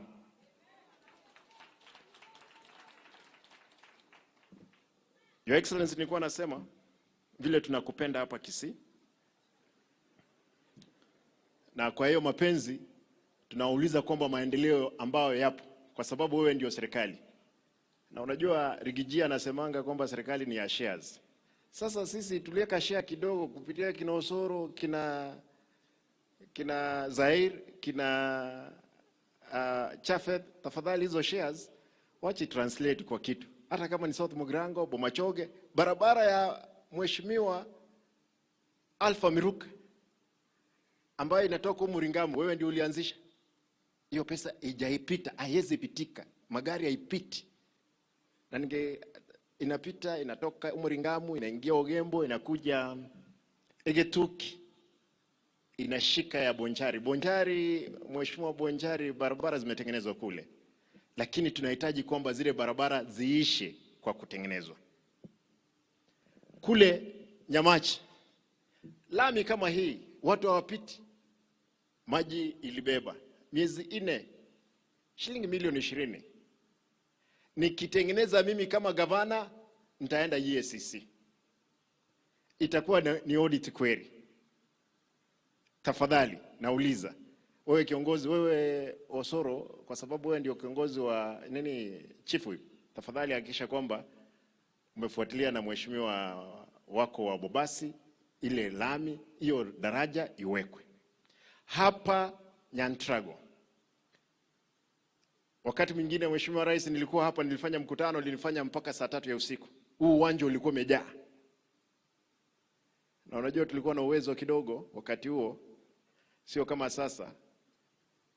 Tuliweza kuongea na watu mpaka usiku. Hii uwanja kama yawezekana, tuko na ekali 800 hapa, tutaweza tengeneza uwanja mkubwa kuliko ambao uko pale Kisii Stadium. Na hii dabadilisha talanta ile ero ulikuwa umesema ambayo imekwenda kule Uyugi, sasa inatengenezwa na tutakuja very soon, kwa sababu Kisii nimeambiwa kwamba tumeshinda ile kitu ambao ulitupea kule State House. Kwa hivyo nitauliza tafadhali, uwanja huu utakaposimama, wewe sema tu milioni 200 na mimi nitafute milioni 100 niweke, tutengeneze uwanja. Mheshimiwa, tumeongea na wewe hapo mambo ya soko pale CBD. Tuko na shamba hapo. Hiyo shamba Mheshimiwa Profesa alirudisha title vile Mheshimiwa Zaidi Jando ulirudisha ya Cancer Center. Nauliza Mheshimiwa Rais, ile CBD wewe nipe milioni 300 na mimi niweke katika budget milioni 100 ututengenezee soko kama ile ya Githurai pale CBD. Ndiposa Mheshimiwa Ngwae alianzisha, lakini vile hatukuwa na uwezo. Kwa sasa tutengeneze 2 basement 2, kina mama wauze mboga pale juu na hizi zingine watu wafanyie biashara. Unajua Kisii hatuna shamba. Na wewe ndio ulikuwa unaniambia Simba wakati tulipanda na ndege na wewe, Simba hawa watu wako watakwenda wapi? Hii mambo ya housing. If there is anything we can do around housing in Kisii, let us do it. That is our humble request to the national government. Mheshimiwa Rais, mambo ya uwanja wa ndege. Najua kwamba ndugu zetu wa Nyamira walikuwa wanataka uwanja uwekwe huko, lakini pia ndege hakuna mahali itaweza anguka ndisiondoke. Kuna uwanja ambao tuko nao hapa Nyangusu. Kutoka Nyangusu ni hapa tu na Nyamira ni hapa. Na ita connect Kisii, Nyamira, Homa Bay, vile vile Migori na Transmara. Hii ni kazi ya national government na nataka niulize kwamba ukitupea hiyo tutakuwa kwamba nilikuwa naambia kwamba mambo ya SGR, na nataka nirudie kwamba Mheshimiwa Osoro amesema nilipeleka wa MCA, ndio nimekumbuka. Ndio nilienda na MCA 50 kule Uchina, lakini sikutumia pesa ya umma hata shilingi moja. Wale mainiro waliweza kunipea ticket ya wa MCA 71. Lakini hao MCA wangu wengine hawakuwa na passport.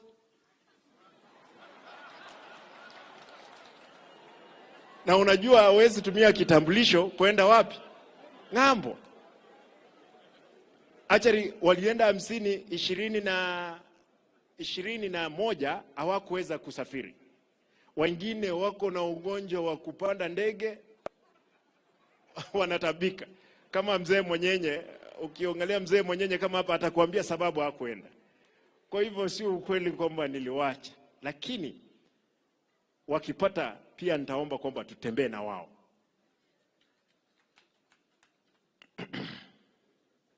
Mheshimiwa Rais, kama unakumbuka na Mheshimiwa Machogu yuko hapa, tuko na kitu kinaitwa Kenya UK Health Alliance ambayo Profesa Akama amekuwa ni champion wa hii kitu. Na nashukuru Mheshimiwa Ongwae na mlianza hii kitu. Finally ilienda cabinet. Tulipoongea na Rais juzi aliniambia kwamba lazima Mheshimiwa Rais naongea mambo ya kuka. Na it's a game changer. It will help all the region. Ulipitisha katika cabinet, tafadhali tunaomba kwamba hii kitu na iko Nyaribari chache. Haiko kwingine. Na Mheshimiwa Zairi Chanda, unajua uliangukia mkono mzuri. Nyinyi mlishinda sisi kura, wewe. Sasa wewe umepata hiyo project yote ambayo tulikuwa imewekwa na Mheshimiwa Ongwae na profesa. Kwa hivyo Mheshimiwa, nataka nikuulize tafadhali. Mambo ya Kenya UK Health Alliance, let us actualize it. Itasaidia watu wetu kwa sababu imeshika Bomet, campus ya Bomet, Kabianga, Maseno na hii university nyingine inaitwa nini? Masinde Muriru. The 4 universities. Uzuri, Mheshimiwa Machogu, wewe ndio uko kwa hiyo kiti. Unajua mimi nitaachilia hiyo moto kwako. Wewe sasa mpambane na Rais, muone vile mtakavyoileta. Sisi tumeileta, imefika, Mheshimiwa Rais ameipitisha katika cabinet. Tafadhali actualize it. Mheshimiwa Rais, Cancer Center nashukuru kwamba ulitupea 1.9 billion kupitia budget. Na I know the process has started. Na pia hiyo project iko Nyaribari chache. Na nataka ni report hapa kwamba Mheshimiwa Zairi Chanda alikuwa ameepa na hiyo kipande cha shamba. Lakini tulipoongea alisema Simba shika title na tuko na title. Asante Mheshimiwa Zairi Chanda. Kwa sababu hiyo shamba imerudi na vile vile tunachenga hiyo hospitali ya kansa pale. The Mother Child Hospital, Your Excellency. Ni kitu ambacho tuliongea na wewe, ukaniahidi kwamba utanipea kupitia TUM kabla TUM hajatoka. Utanipea equipment. Na hii nataka nirudishie Mheshimiwa Ongwae kwamba alijenga hiyo hospitali. Iko empty, kubwa, vitanda 200. Leo hii asubuhi nilikuwa naongea na yule anasimamia KTRH, ananiambia our ICU is full to capacity.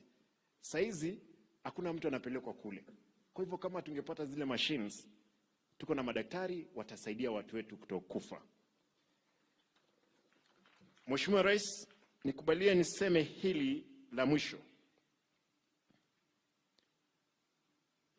Mimi kama gavana wa Kisii niko tayari kufanya kazi na serikali kuu. Kwa sababu ama katiba inasema serikali kuu na serikali ya ugatuzi lazima sifanye kazi pamoja. Na lazima mimi kama gavana nifanye kazi, niletee watu wangu maendeleo. Na wakati tunapiga siasa, siasa lazima ikuwe na adabu kidogo. Na siasa ikiwa na adabu ni ile siasa ambayo mimi kama mwana ODM na ndugu yangu ni mtu wa UDA tunasimamia masuala yale. Sio haya, si vitina, si kukosa. It's not about quarreling. It's about complementing each other in the business of managing of this country. Your Excellency, you are the President of the Republic of Kenya, ambao ulipewa kisu. Sisi hata kama tunapiga kelele to distract you, if you get distracted, we'll blame your regime. It's up to you to see what best mechanism you'll put in place to bring us together. Hata kama tunatembea hapa ODM, UDA pande hii, tunaenda mbele, tunajenga taifa. Viongozi wenzangu, nataka niwaulize tafadhali, tukuwe na subira. Tukuwe na subira, tuijenge nchi yetu. Hakuna malaika atashuka mbinguni kuja kutusaidia. Ni sisi peke yetu ambao tutaibadilisha nchi yetu iendelee mbele.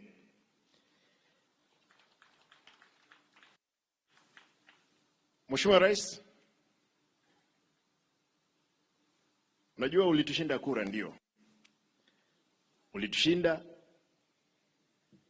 Nataka nikuulize tu. Wewe, na nataka nirudie. Wewe ulikuwa ODM mara ya kwanza. Ukatembea na baba. Wewe ukaona mambo sio mzuri sana, ukaepa. Ukaungana na Mheshimiwa Uhuru Kenyatta. Leo hii wewe ni rais. Kwa sababu ya msimamo wako.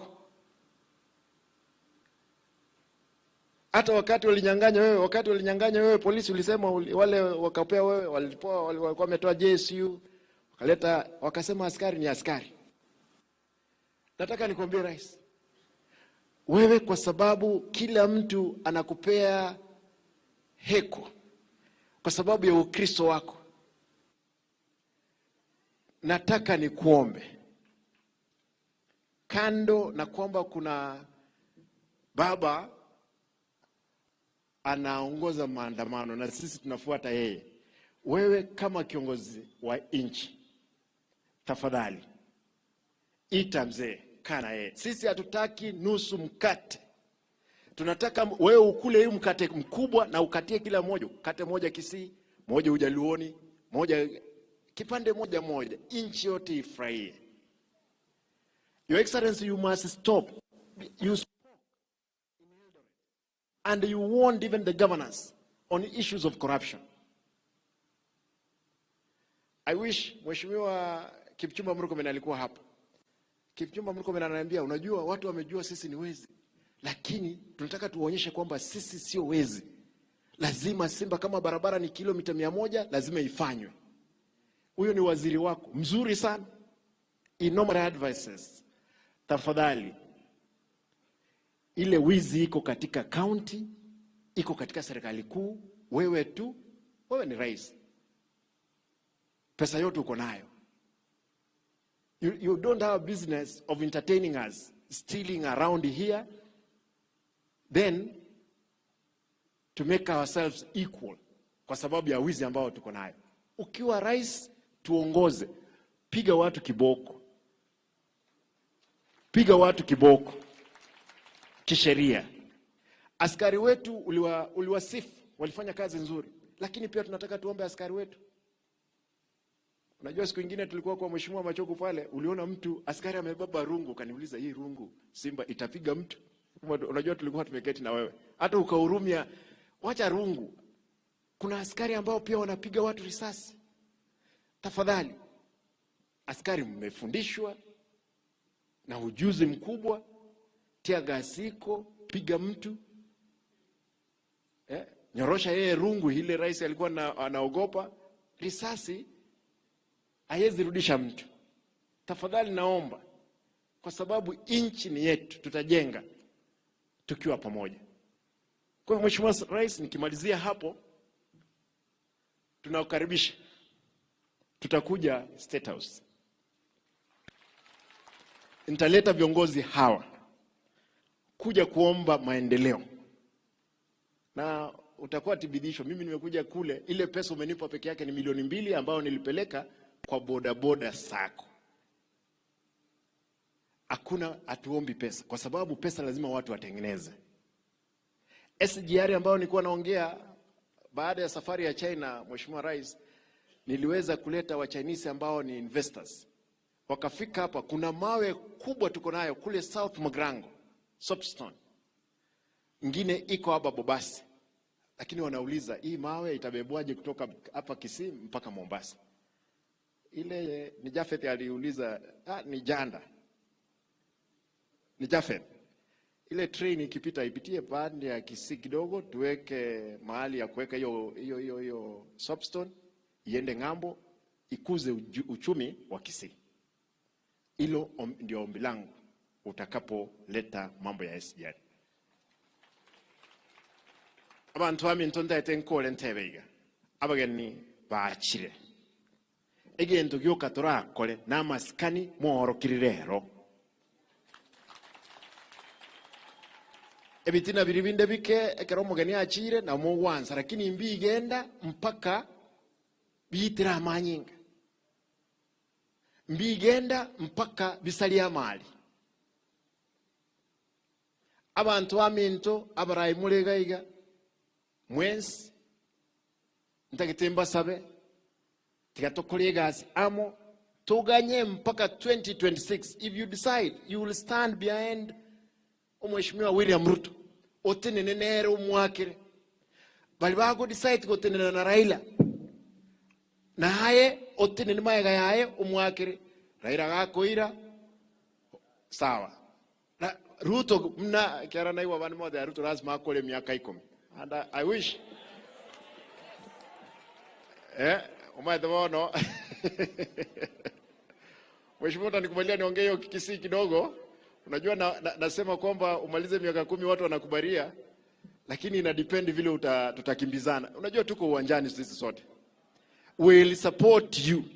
We will support your agenda. Niliona uko na roho safi. Na hii roho safi wacha ipeleke nchi yetu mbele. And I repeat, because I see some genuineness in you. Unlike many of our leaders. Unajua ukunywi pombe. Sisi unajua tulieka kikombe moja tukasahau, tukapata umepita. Hata mimi sikunywi lakini tulipata kwamba wewe umepita ni kwa sababu you are sober. Kwa hivyo nitaomba tutaendelea kuomba ndiposa tuende mbinguni. Abantu bami ntontagete ntikirigagwe mo wancha a president etokoregas mwanjira nireboigo mwanjira nirenga barayi baminto tusikane digangondoro soko boka abantu baminto tusikane togenderi gusiye tumutu ebinto ne binge nkorange ngokora tuleme kutano ngokimwa ndolirero ne if you have seen me today with the president here again my party leader comes I'll welcome him actually in his meeting which we had last week. His Excellency, the former Prime Minister, told us, Simba for the development, get hold of the president. And the reason that we must work together. Ile biashara peke yake nitauliza watu wangu, tusichome barabara. Barabara, kama maandamano ipo, maandamano ya amani, tafadhali tusichome mali ya umma. Barabara wakati imetengenezwa, wakati tumechoma hapa town, hatujachoma wapi? Kule kwa kina Kimani Ichungwa. Tumeichoma, sisi ndio tunaitumia. Maandamano yoyote ikuwe na adabu. Na askari wetu muwajibike. Hilo ndio ombi langu. Asanteni na Mungu awabariki. Unajua mlivunja protocol lakini sasa unajua mimi ndio ningekaribisha rais. Ordinarily. Lakini wacha nimuite huyu tumekuwa naye bungeni Mheshimiwa Kimani Ichungwa. Karibu alafu utaleta Machogu hata kama mlivunja protocol. Na sisi kivunjika tunanga shida, tunafanya kazi mzuri. Karibu. Asante Governor, tumeomba msamaha. Abantu bamintu buyamure naende. Asante Mheshimiwa Rais. Najua Bishop alisema mimi ni kijana wa nyumbani na ni kweli. Sababu huyu Zahir, Osoro, hata Governor wetu Simba Arati, hao wote ndugu yane. Kwa hivyo gaiga ninka. Na nafurahi kutembea Kisii tena na hasa kujumuika kwa ibada ya asubuhi na neno ambalo tumepewa na Sheikh Omari na Apostle Steve, na kwa namna wameongea mambo yanayogusana sana, mambo ya upendo, mambo ya undugu na umoja wetu kama wa Kenya. na pia ni mambo ambayo viongozi hasa seneta wetu Seneta Onyonka amegusia na viongozi wengine wa hapa Kisii. Kwa hivyo ni kweli sisi wote hapa Kisii tunataka kuishi kama mandugu, viongozi washirikiane ili wananchi waweze kupata manufaa kwa mambo ya maendeleo.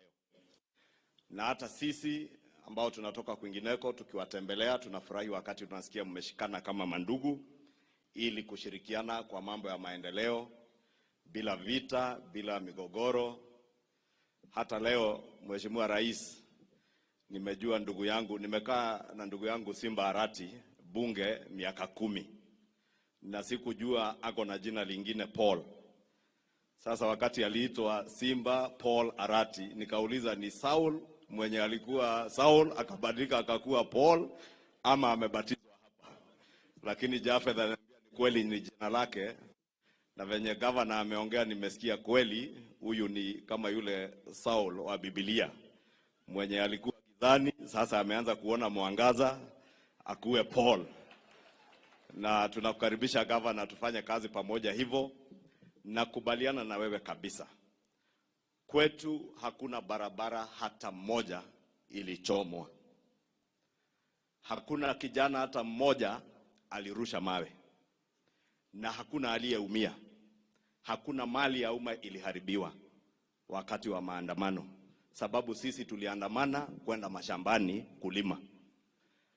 Na pia nimesikia Jafeth akiuliza mambo ya SGR, akasema hapa watu wa Kisii hawajui kung'oa reli. Kwa hivyo rais, hata mimi naungana na hao viongozi kuuliza tafadhali SGR ikipita kama inaweza pitia hapa ibebe mandizi, hakuna mtu atang'oa.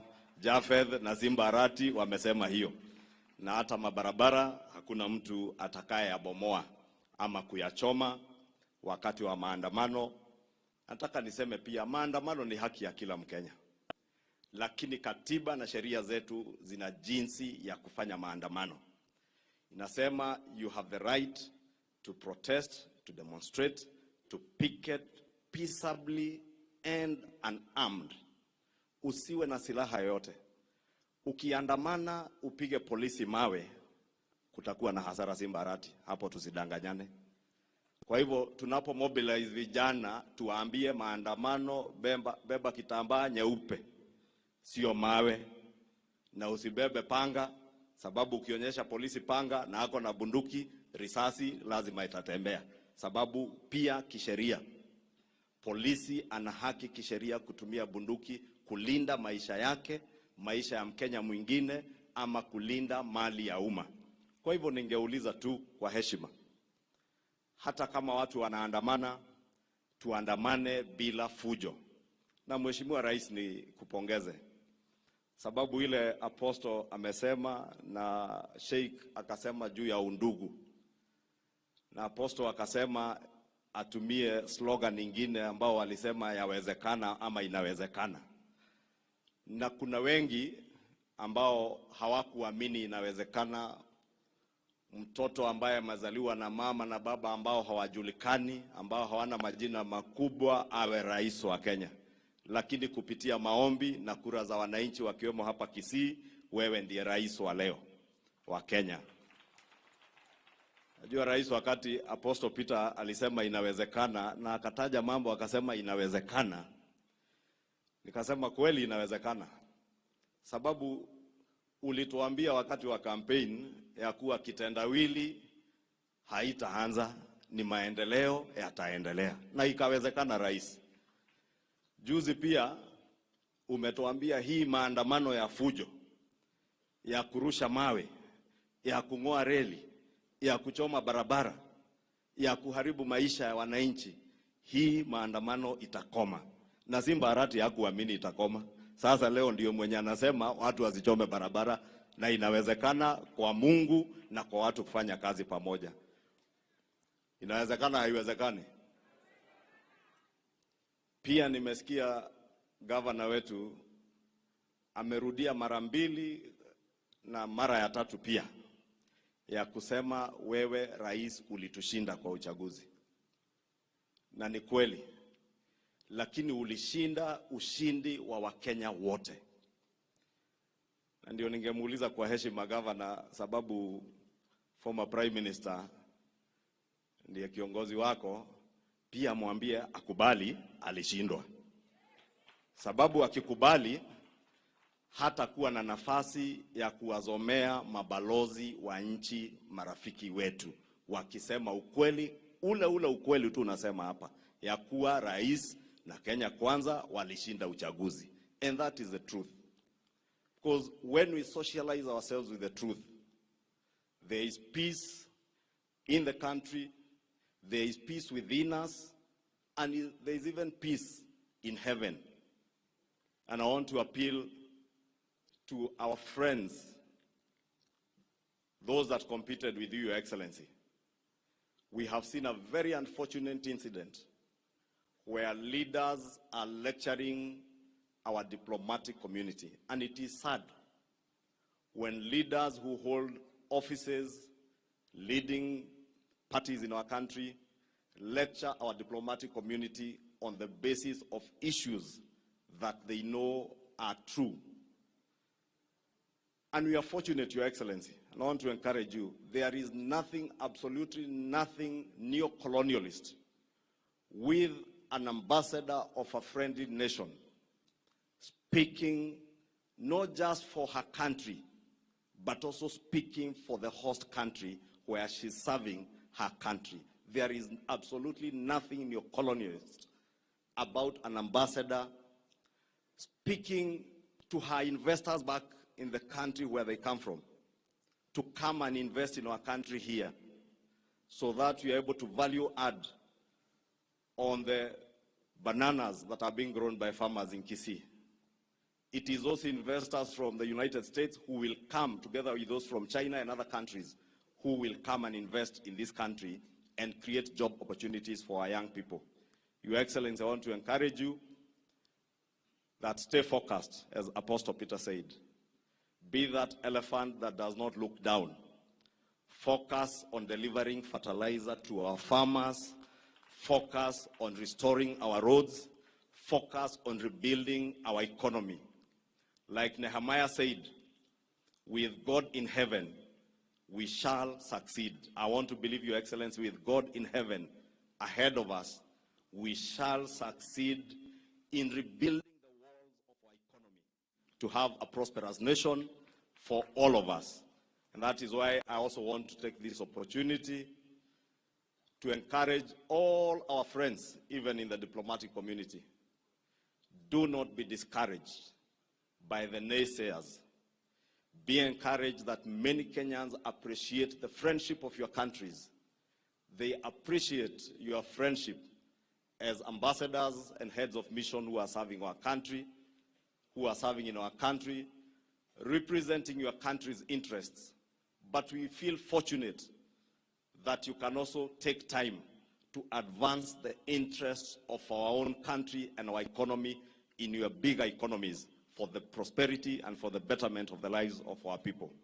Kwa hayo mengi, Mheshimiwa Rais, nataka nimuulize kwa heshima, sijui kama ni ndugu ama ni baba yangu. Ni ndugu na ni baba yangu, anasema.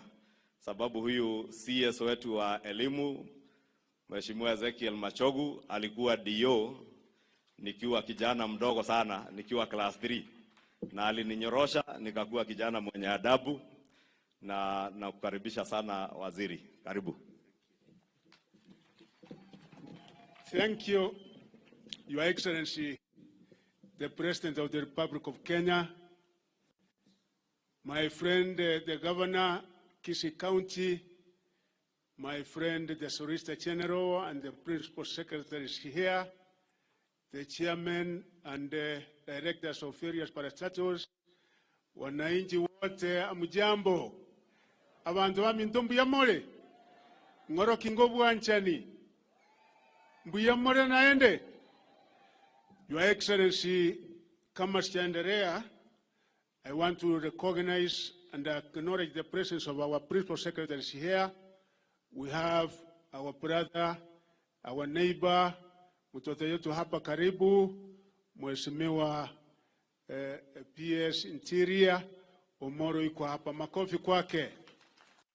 Tuko na msichana wetu kutoka Busia, pahali nifanya kazi sana kama district commissioner, anaitwa Susan Mang'eny. Hii mambo mnasikia maajabu imefanyika ya Hasura Fund na mengine, mtoto wa bidii sana yuko hapo. Mtoto wetu ambaye tunashukuru Mheshimiwa Rais kwa kumpatia kazi, Solicitor General wetu Sadara Kamose, makofi kwake. Your Excellency, katika serikali yako umetupatia machairman katika parastatus yetu. Mike Nyachai kwa hapa ambayo ulipatia chairman ya Development Bank hapa Kenya. Tuko na chairman Nyambati ambaye tena ni chairman wa parastatus yako moja, yuko hapa na sisi. Tuko na Churia Sogamba ambaye ndio chairman wa Kenigen, yuko hapa. Tuko na HT Commodity Fund ambaye ni chairman, yuko hapa. Tuko na madirector wengi na members wa council wa university ambaye firefire serikali yako umewaweka mbele, wako hapa, wasimame kwa haraka. Madirectors hawa ni wale ambaye Mheshimiwa Rais kwa mwaka moja ameweza kupatia kazi. Firefire muketi, Mheshimiwa Rais, Chief Executive Officers katika parastatus ya serikali, umetukumbuka sana. Tuko na Nora Ratemo ambaye ni CEO wa Kenya Development Corporation. Tunashukuru sana afiro ulifanya, Your Excellency, mtoto wetu hapa nyumbani. Tuko na Moriasi Youth Fund, ndio CEO, tunasema asante sana. Tuko na wengine wengi, Chofrey Monari, kijana wako wa bidii ambaye tunafanya kazi pamoja kwa mambo ya University Fund na new funding model katika university. Monari yuko hapa. Tuko na Gerson Otachi, chairman ya National Land Commission ambaye tena ni mtoto wa jamii ya Kisii. Tuko na Professor Ratemu Micheka ambaye ndio national chairman wa National Research Fund hapa mtoto ya hapa nyumbani.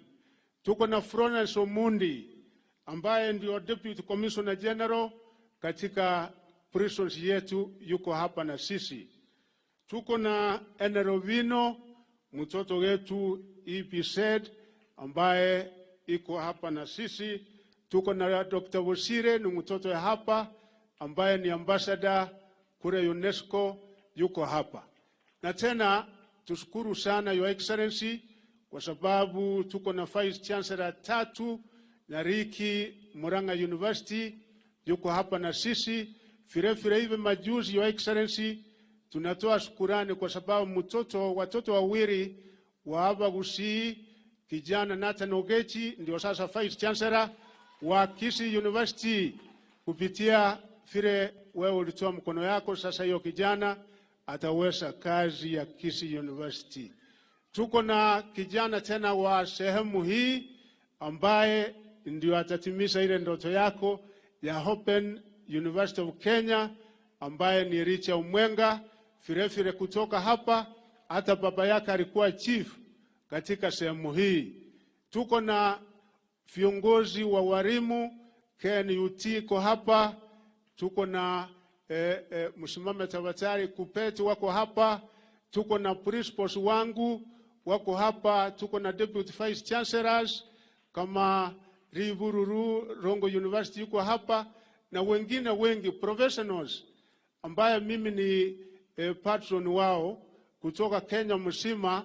Mugaka Mabea, timu yako iko wapi? Najua imetoka kila sehemu Kenya, wako hapa ambaye ni watumishi wa serikali, hata county commissioner wako, Trans Nzoia iko hapa, na wote hawa wanatumika na ndugu yangu Achoki ambaye wote wako hapa. Your Excellency, Your Excellency, leo nataka niseme matatu peke yake. Leo ni siku ya shukurani kwa Mwenyezi Mungu, tukikumbuka pahali tulikuwa na pahali tuko. Nashukuru kwa makanisa yote ambaye mefika hapa. Your Excellency, tukitoa shukurani, mimi kwa hii jamii ya Kisii nataka niwaambie kitu moja na mbili kama natoa ushuhuda. President William Ruto yule mnaona hapa, nataka niwatolee ushuhuda kidogo, kwa sababu kwa vile nakaa na yeye na nimekaribiana na yeye, nimeweza kumjua zaidi na tena sana kuliko vile nilikuwa namjua hapo mbeleni. One, ukisoma kitabu ya Galatians 5:22-23 inasema the fruits of the Holy Spirit, kwamba kila Mkristo, wewe na mimi ambaye tuko hapa, ile matunda ya Roho Takatifu wewe iko naye. Mimi Machogu nikiangalia, mimi sangine uona kama kasoro iko kidogo, lakini wakati niangalia rais wangu nikaona ile yote imewekwa hapo: the fruits of joy, the fruits of peace, the fruits of love, humility, forgiveness, faithfulness. Nikaona yeye iko naye. Aba usi, kwa nini nisema hivyo? Kwanza mimi sangine huwa roho ngumu kidogo kusemea mtu, lakini huyu rais wetu wa Kenya, yeye akasema wote ni watoto wa Kenya, tukae pamoja, tuwe na ushirikiano, tufanye kazi pamoja kwa mapenzi, tuwe na amani. Ndio ndugu yangu Simbarati, yeye iko hapa, tumeenda pamoja kule Ikuru. Mnajua vile alikuwa anasema mbeleni, jameni, Mungu ni mwema, si sasa tuko pamoja. Mtoto yenu ambaye wakati nienda kwa mheshimiwa rais, kumwambia hii kijana ndio nguvu naye ikiingia kichwa, sangine ulete maneno, kijana wetu Fred Matiang'i akaniambia yeye ana maneno hata kidogo, hata akaniambia ita wazee mwambie karibu, tuko pamoja. Ajitaria maajabu wa ndo minto. Na mimi nikafuata hiyo, akasema wote wafike, tuchenge Kenya pamoja, tuwe kwa serikali moja, kwa sababu serikali ni moja ya Kenya ikiongozwa na mheshimiwa William Samoei Ruto ambaye iko hapa. Kwa hivyo ni watolee ushuhuda kwamba huyu mnaona hapa, ile nawekwa huko kwa fruits of the Holy Spirit, mimi nikihesabu yote naona iko naye. Ya pili ambaye ningetaka kuambia kama elder wa kanisa, wakati yule ambaye alikuwa mtumishi wa Mungu, alikuwa mfalme anaitwa Solomon, aliambiwa nini utahitaji nikufanyie. Ukisoma kitabu First Kings 3:3-5, akasema sitaki mengi, sitaki ingine, lakini nipatie hekima, nipatie maarifa. Leo Kenya hii, mimi Your Excellency, nikiamka asubuhi nikilala jioni, mimi kuombea mambo mawili matatu, lakini ile moja ambaye nimeona kwako, kwa sababu pahali nilikuwa wakati uliniteua kama waziri wako wa elimu, kulikuwa na giza. CPC ilikuwa hakuna mwelekeo, mambo ya TVET ilikuwa imekwama, universities yetu karibu yote ilikuwa inaangamia. Lakini wewe hekima yako, maarifa yako, ukaweza kutoa mwongozo, na kupitia mwongozo wako ikawa rahisi, kwa sababu sasa yangu ikawa ni utekelezi. Na mimi nikasema kama nimepewa wajibu wa kutekeleza peke yake, jameni, nitashindwa hiyo? Umwana wo mugusina asinywekyo na asinywekyo umosacho yorega. Mimi nikiomba Mungu na si kwa heri mpeke yake, nikiona pahali nchi yetu ilikuwa vile Nehemia ile ukuta Kenya, jameni, pengine wengine mjui pahali tulikuwa, ilikuwa hali ngumu. Tukiingia tulikuwa tunasema madeni tutalipa aje, mambo yote ilikuwa imeenda imeharibika. Lakini leo kupitia kwa maarifa na hekima ambaye si kutoka kwa binadamu lakini kwa Mwenyezi Mungu, madeni ile ambaye Kenya ilikuwa naye, sisi tunafurahia wewe Your Excellency, kwa sababu umeshika usukani na madeni naendelea kulipa. Ila hata watu hawakufikiria, kwa sababu walifikiria katika miezi 3 nchi ya Kenya itakuwa taabu, lakini huyu Mungu amemwonyesha, amempatia hekima na maarifa. Ntoko musabira ko muranje mwanjire tumusabire ngine hata hasora fund ambaye itabadilisha nchi yetu. We are going to transform this country. Ile ujuzi, ile wananchi wanaendelea kufaidika kutoka kwa hiyo na mipango mingi ambayo wameleta ya serikali, mimi nawahakikishia Kenya itakuwa ile ambayo tulikuwa naye. Na kuchenga ukuta wakati imeporomoka, iko kipindi ambaye kama Wakenya lazima tufimirie kidogo, lakini katika miaka ijayo kidogo chache mtaona kwa uongozi ya William Samoei Ruto Kenya itakuwa kwingine. Mwisho kabisa, Your Excellency, ni ile ambaye kitabu napenda sana ya Exodus kutoka 35, 15, 17, wakati Moses alipatiwa jukumu ya kutoa watoto wa Israeli kutoka kule Misri kuwaelekeza, akasema siwezi kutembea hii safari kama hakuna Mungu mbele, kama hakuna Mungu nyuma. Na yeye Mungu akasema atatembea na yeye. Mnataka tuombee William Samoei Ruto, Mungu awe mbele na hawe nyuma, na hawe mbele yetu wa Kenya na tena hawe nyuma. Tuone mikono William awe na Mungu mbele pamoja na nyuma. Mungu amshingire kwa sababu Kenya, Your Excellency, Ken means the nest of God. Yeah, Y-A means God. Such that Kenya is actually, kwa Hebrew, is the nest of God. And God will never abandon us. God is with us. Let us have faith. Let us have confidence that God is going to take us to another level. Na niwaambie wa Kisii, Your Excellency, in your presence, tulikuja na gavana huyu na gavana wa Nyamira pamoja na waheshimiwa wote wako hapa. Hatukusema ni kutoka Kenya kwanza au waheshimiwa, niliwaita wote. Nikawaambia tutembee pamoja kama ya jamii ya Kisii, kwa sababu lengo yetu sasa ni kuongoza jamii, tuone maendeleo yetu kama jamii ya Kisii nafika wapi. Na wewe ukatufungulia njia. Ukasema waziri wako wa barabara tuende kule, ukamwagiza, tulienda pamoja na waheshimiwa governors, nikiwaongoza pamoja na waheshimiwa hawa wapunge wote. Ukasema tuende kwa maji, mambo ya Bunyunyu damu na mambo ya miradi ya maji, tukaenda kwa waziri wako wa maji, nikiwa na governor hapa pamoja na waheshimiwa wote wa Kisii pamoja na Nyamira. Tukaenda kwa Ministry of Health, Firo tutuma katika mambo ya cancer center na mengine. Tukaenda kwa mambo ya housing kule kwa waziri wako pamoja na PSS. Nimewatuma kwa waziri wako wa stima, Mheshimiwa Chirichil. Kwa hivyo tunasema tutatembea pamoja.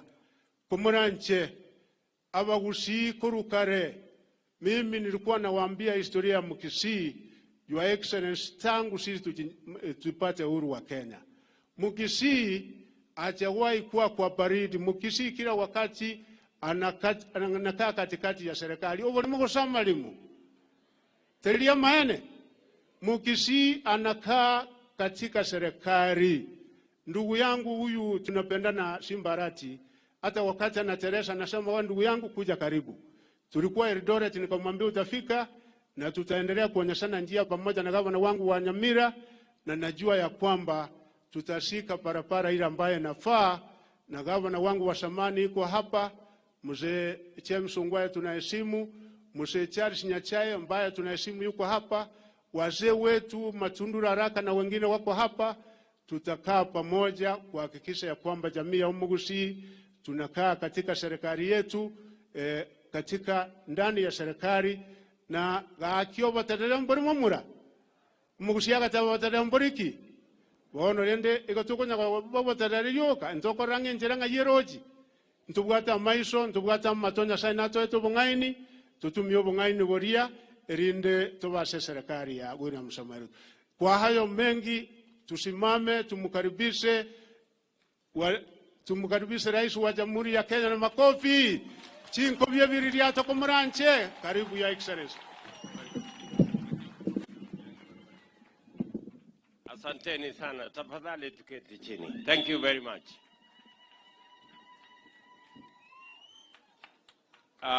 Maaskofu wetu pamoja na Sheikh na wachungaji, viongozi wote wenzangu na ndugu wananchi wa hapa Nyaribari chache na Kisii, amjambo.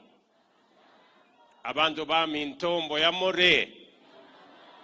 Mbuyamore naende. Nyasaye no muya. Chinga kichionzi. Bwana Yesu asifiwe. Simunisalimia hivi hewani jameni. Bwana Yesu asifiwe. Asanteni sana. Mimi kwanza nataka nichukue nafasi hii nimshukuru Mungu kwa kutupatia nafasi ya kufika hapa Kisii kwa mara nyingine tena. Nilikuwa hapa mapema mwakani, lakini leo nimefika hapa kwa ibada hii maalum, ibada ya shukrani. Tumekuja hapa kumshukuru Mungu kwa sababu Mungu ni wa ajabu, ametufanyia mambo mengi mazuri. Hasa mwaka uliopita tulikuwa na uchaguzi. Mungu akatusaidia sote. Tukawa na uchaguzi wa amani. Tukawa na uchaguzi ambao haukutukawanya kama Wakenya. Uchaguzi ambao ulituweka pamoja. Na uchaguzi ambao ulimaliza ukabila katika taifa letu la Kenya. Na ndio tuko na sababu nifike hapa Kisii na niwashukuru viongozi hawa wa dini kwa kutuongoza katika ibada hii maalum ya shukrani.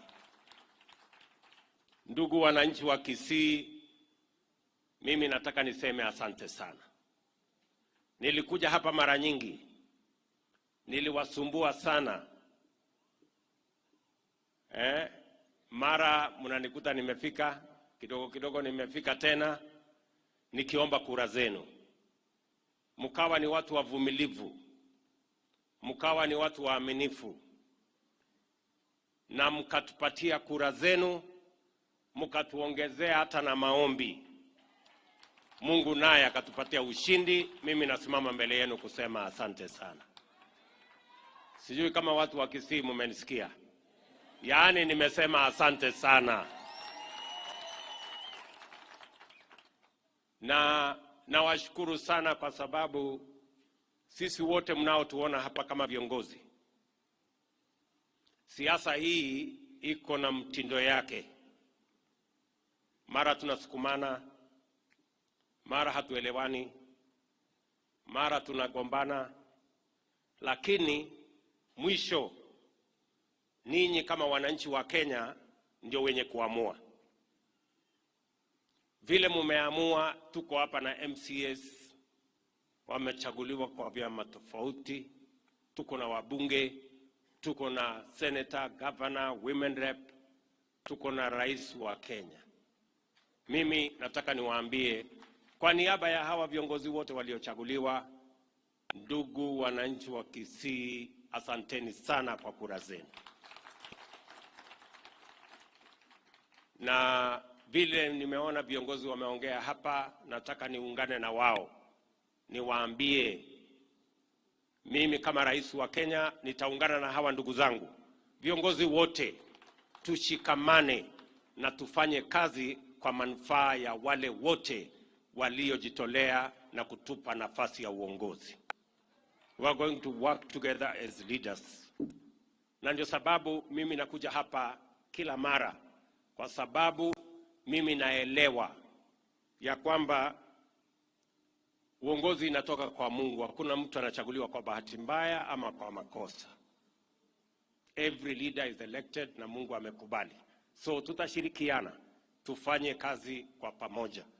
Na wauliza viongozi wenzangu wote, sote tuheshimiane, tukae pamoja, tupange pamoja, tusukume mambo ya maendeleo pamoja. Pale mbele hawa wananchi ni watu wenye hekima nyingi. Wanajua ni nani atafanya kazi, ni nani hajafanya kazi, ni nani amezembea kazini, na wataamua vile mambo itakwenda kwa taifa letu la Kenya. So it's our opportunity.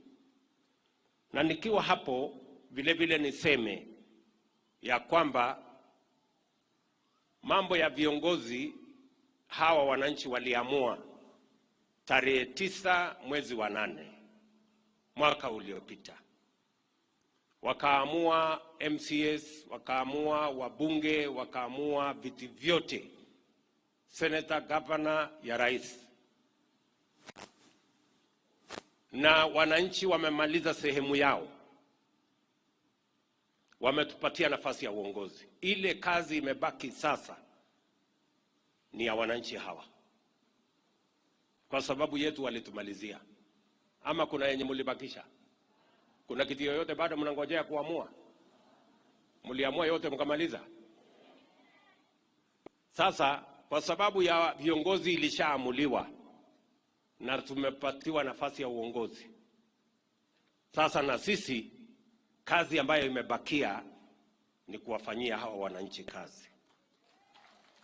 Tushirikiane, tufanye kazi kwa pamoja, ndio tusukume maendeleo ya Kisii na Kenya mbele. Na kwa hiyo mpango mimi nataka niwaeleze, you can count on me 100% as you plan the development and the progress of this county as we do it for the rest of the Republic of Kenya. Tutashirikiana hivyo. Mimi nawauliza ndugu viongozi wetu wa dini, wazidi na kutuombea ili tuyatekeleze na tuyatimize yale ambayo yatawafaidi na kuboresha maisha ya Wakenya, na pia yaambatane na pia yalingane na mapenzi ya Mungu katika taifa letu la Kenya. Mimi nawashukuru sana kwa kazi zote ambazo tunashirikiana kufanya pamoja. Wacha niseme kwa njia ya kipekee, kwa sababu leo ni ibada ya shukrani. Niwashukuru kwa kunipa mjumbe hapa Nyaribari Chache. Huyu kijana Chihanda. Huyu Chanda huyu ni mtu nimetembea na yeye safari mrefu.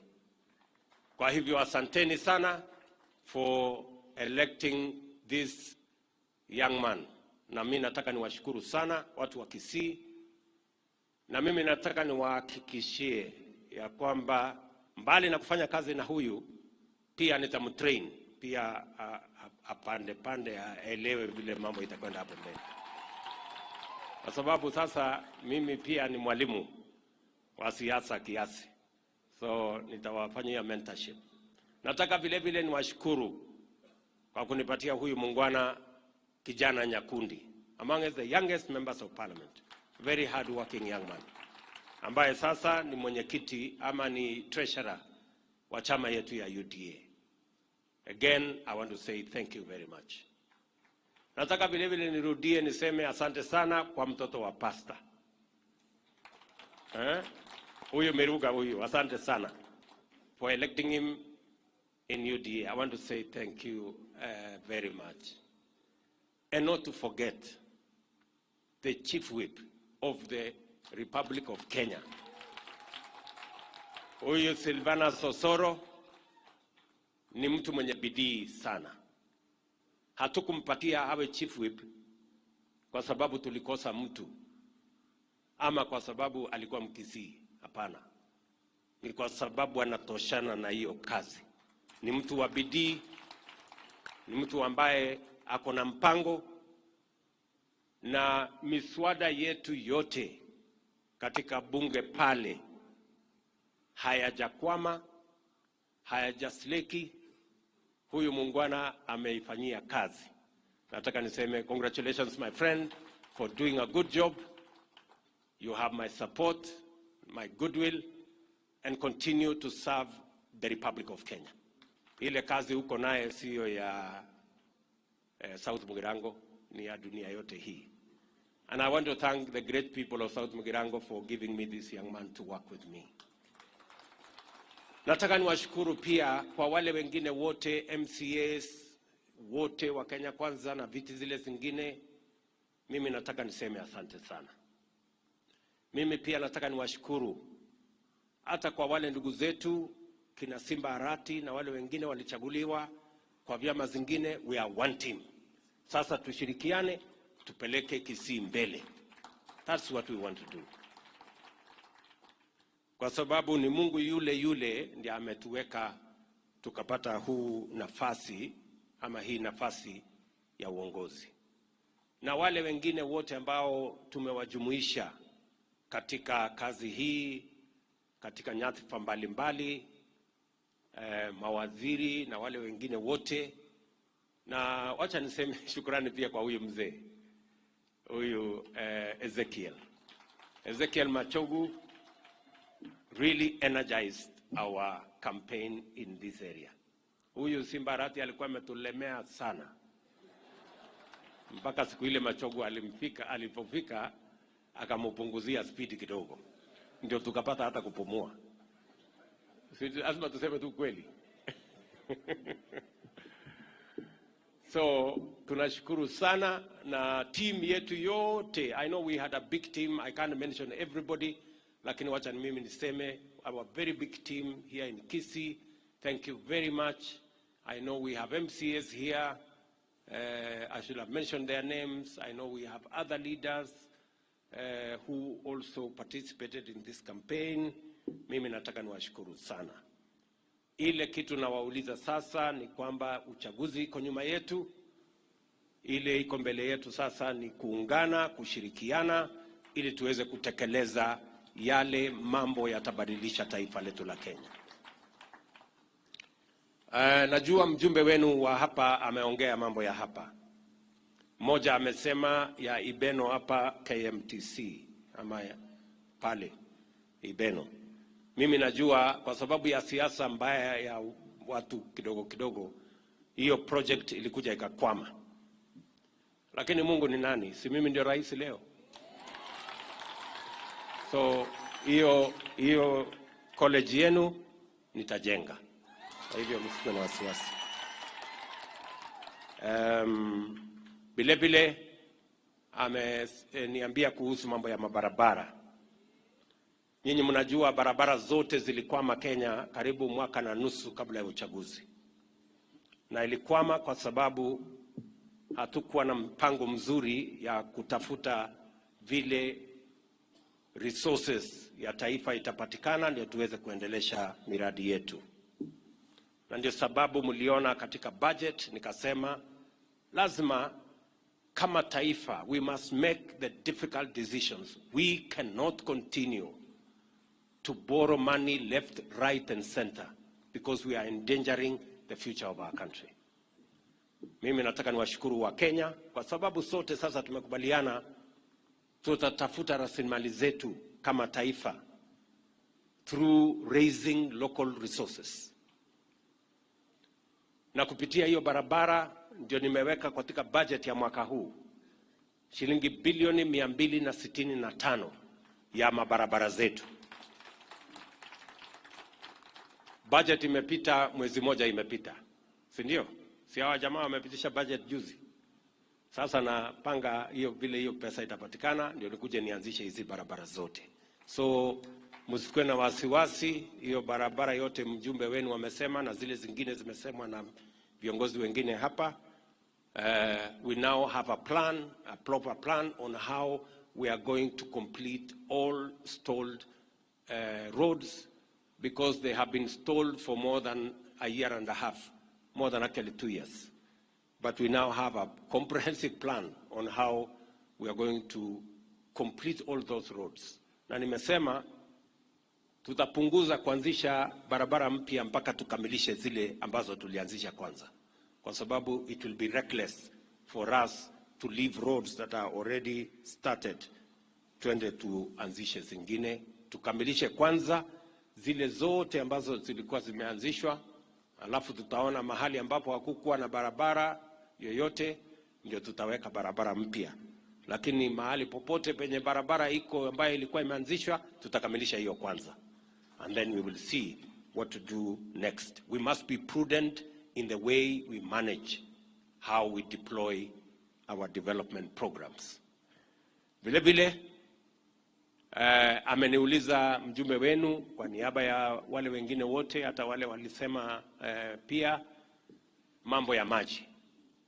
Mama wenu wa county amesema pia mambo ya maji. Mimi nataka niwaambie ndugu zangu wa hapa Kisii, maji ni sehemu moja ya mpango wa serikali yetu. And therefore I want to commit to you that we have a comprehensive plan on water. Vile nilikuja hapa Kigate siku ile, niliwaambia tutawapatia milioni 300 ya kusambaza hiyo maji. We have that money. Tumefanya tender, tumemaliza. Hata mjumbe wenu alisema pipes ya kwanza ya 20 million imefika last week. I want to tell you it is going to be not a 20 million project. It's going to be a 300 million project. So ile pipes imetangulia, msifikiri ndio hiyo ndio yote. Ninaona mjumbe wenu kidogo anawaka moto, anafikiri imeishia hapo. Relax. Tuliza boli my friend, mambo iko sawa. I made a commitment in public and that is what's going to happen. So our ministry is moving on with that program. Niliwaambia vile vile tuko na maji ya Ugembo. Tumepanga maji ya kuexpand program pale Ugembo ambayo itakava Bomachoge, Chache na Borabu. So that program, we are working on it. It is part of my plan, and we will let you know before the end of this year. Tumefanya utafiti na tunaona pengine itatugharimu karibu milioni 800. We are working on it. We have found the development partners that are going to work with us ndio tuhakikisha kwamba sehemu hiyo pia inapata maji. Ile niliwaambia ya Bunyunyu hapa juu, it is part of our PPP program, ya Public Private Partnership Program, which is ongoing. Nitarudi hapa hivi karibuni tukisha kamilisha hiyo mpango, ndio tukuje tuhakikisha kwamba hiyo maji inafikisha maji kwa watu wa Nyamira na vile vile watu wa sehemu hii. Vile vile mjumbe wenu amesema kuhusu stadium ya hapa, na governor wetu amesema ya kwamba hako tayari kuchangia katika kutengeneza stadium hapa. Mimi nakubali ya kwamba hii stadium tutajenga pamoja. So nakuuliza governor, nitamwambia waziri wangu ashirikiane na wewe ndio tuingize hii Nyanturago Stadium katika program yetu, alafu atakueleza vile the money will roll in and you can work together to design and to make sure that we have a fit for purpose stadium in this space. Vile vile tulikubaliana ya kwamba hii shamba kubwa mko naye hapa, tutawasaidiana na nyinyi katika planning ndio tuhakikishe what other infrastructure can be put here ambaye inaweza kusaidia watu wa sehemu hii, so that we can jointly work together. Mumesema vile vile na nimeongea na viongozi wenu kuhusu mambo ya airport. Mnajua airport yetu pale Suneka ilipata matatizo kwa sababu ya runway na mambo mengine na town, na nimekubali ya kwamba hiyo airport ya town ya Suneka tutai-decommission, alafu ile ardhi tukubaliane na county vile tunaweza kutumia katika miradi ingine ambayo inaweza kusaidia county ya Kisii. Amongst them, of course, is to develop our affordable housing program and many other programs that will serve the interest of Kisii as a county.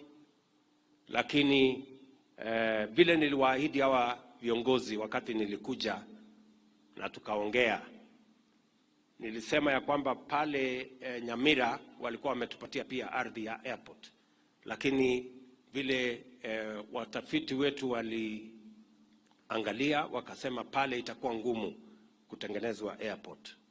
Tumejaribu 3 different designs na haijafaulu. So nafikiri sasa mkubaliane, kama mtakubaliana hii ya Nyangusu hapa, basi tutakuwa tayari kuitengeneza. Now, I want the leaders of the 2 counties to sit down, please, with a lot of respect, so that we can harmonize our thoughts and we can then begin the program ya kujenga hii airport hapa. Ndio iweze kusaidia vile mumesema, watu wa Nyamira, watu wa Kisii, watu wa Narok na wale wengine wote ambao wataweza kutumia hiyo facility ya airport hapo. Nataka vile vile niseme ya kwamba katika mpango yetu ya kukuza uchumi, because we can talk about development, but we must also talk about the economy. What are we doing about the economy, about the things that matter to ordinary people? Ndio watu tuinue maisha yao. Mimi nawashukuru sana. Wakati tulikuwa na uchaguzi, vile Waziri Machogu amesema, tulikuwa na changamoto kubwa ya CBC. Watu hawakuelewa watoto wetu watasoma namna gani.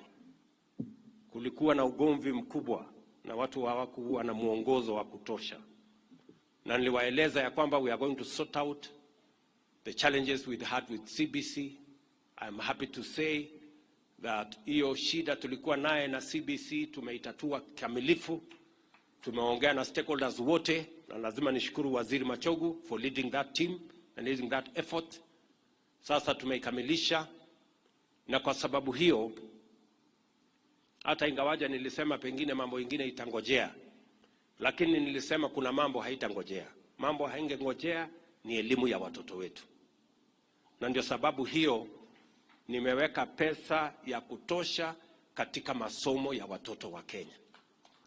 Masomo ya watoto wa Kenya ni muhimu kwa kila mzazi, kwa sababu pale kwa masomo ndio usawa unapatikana. Mtoto wa tajiri na maskini, mtoto wa hasla na rais, mtoto wa mwingine na mwingine wanakuwa sawa wakipata elimu. Na ndio sababu kati ya between January and now, tumeajiri walimu 56,000 wapya ambao watatusaidia kusomesha watoto wetu. Tunataka kila mzazi, mtoto akienda shule apate kuna masomo, kwa sababu kuna mwalimu pale. Na vile vile nimehakikisha kwamba pesa ya CDF zote tumelipa kwa wabunge wetu, ndio pia watusaidie na kujenga mashule na kuhakikisha watoto wetu wanapata mahali pazuri pa kusoma. Vile vile tumetatua matatizo ilikuwa kwa TVET. Kulikuwa na gap kubwa ya funding, kulikuwa na gap kubwa ya funding ya our universities, na ndio nimetengeneza the largest budget in the history of Kenya ya elimu. Huyu Machogu wenu wa hapa ndiye anasimamia karibu 1/3 ya budget ya Kenya. Huyu mungwana anasimamia shilingi bilioni 630 ya elimu ya watoto wa Kenya. And I have deliberately made sure that the education of our children takes priority over many things. Kwa sababu pale katika masomo ya watoto wetu ndio tutatengeneza wafanyikazi wa leo, watumishi wa kesho, na wale ambao watatusaidia kuendesha taifa letu la Kenya kwa siku za usoni. So we are going to work together in that space.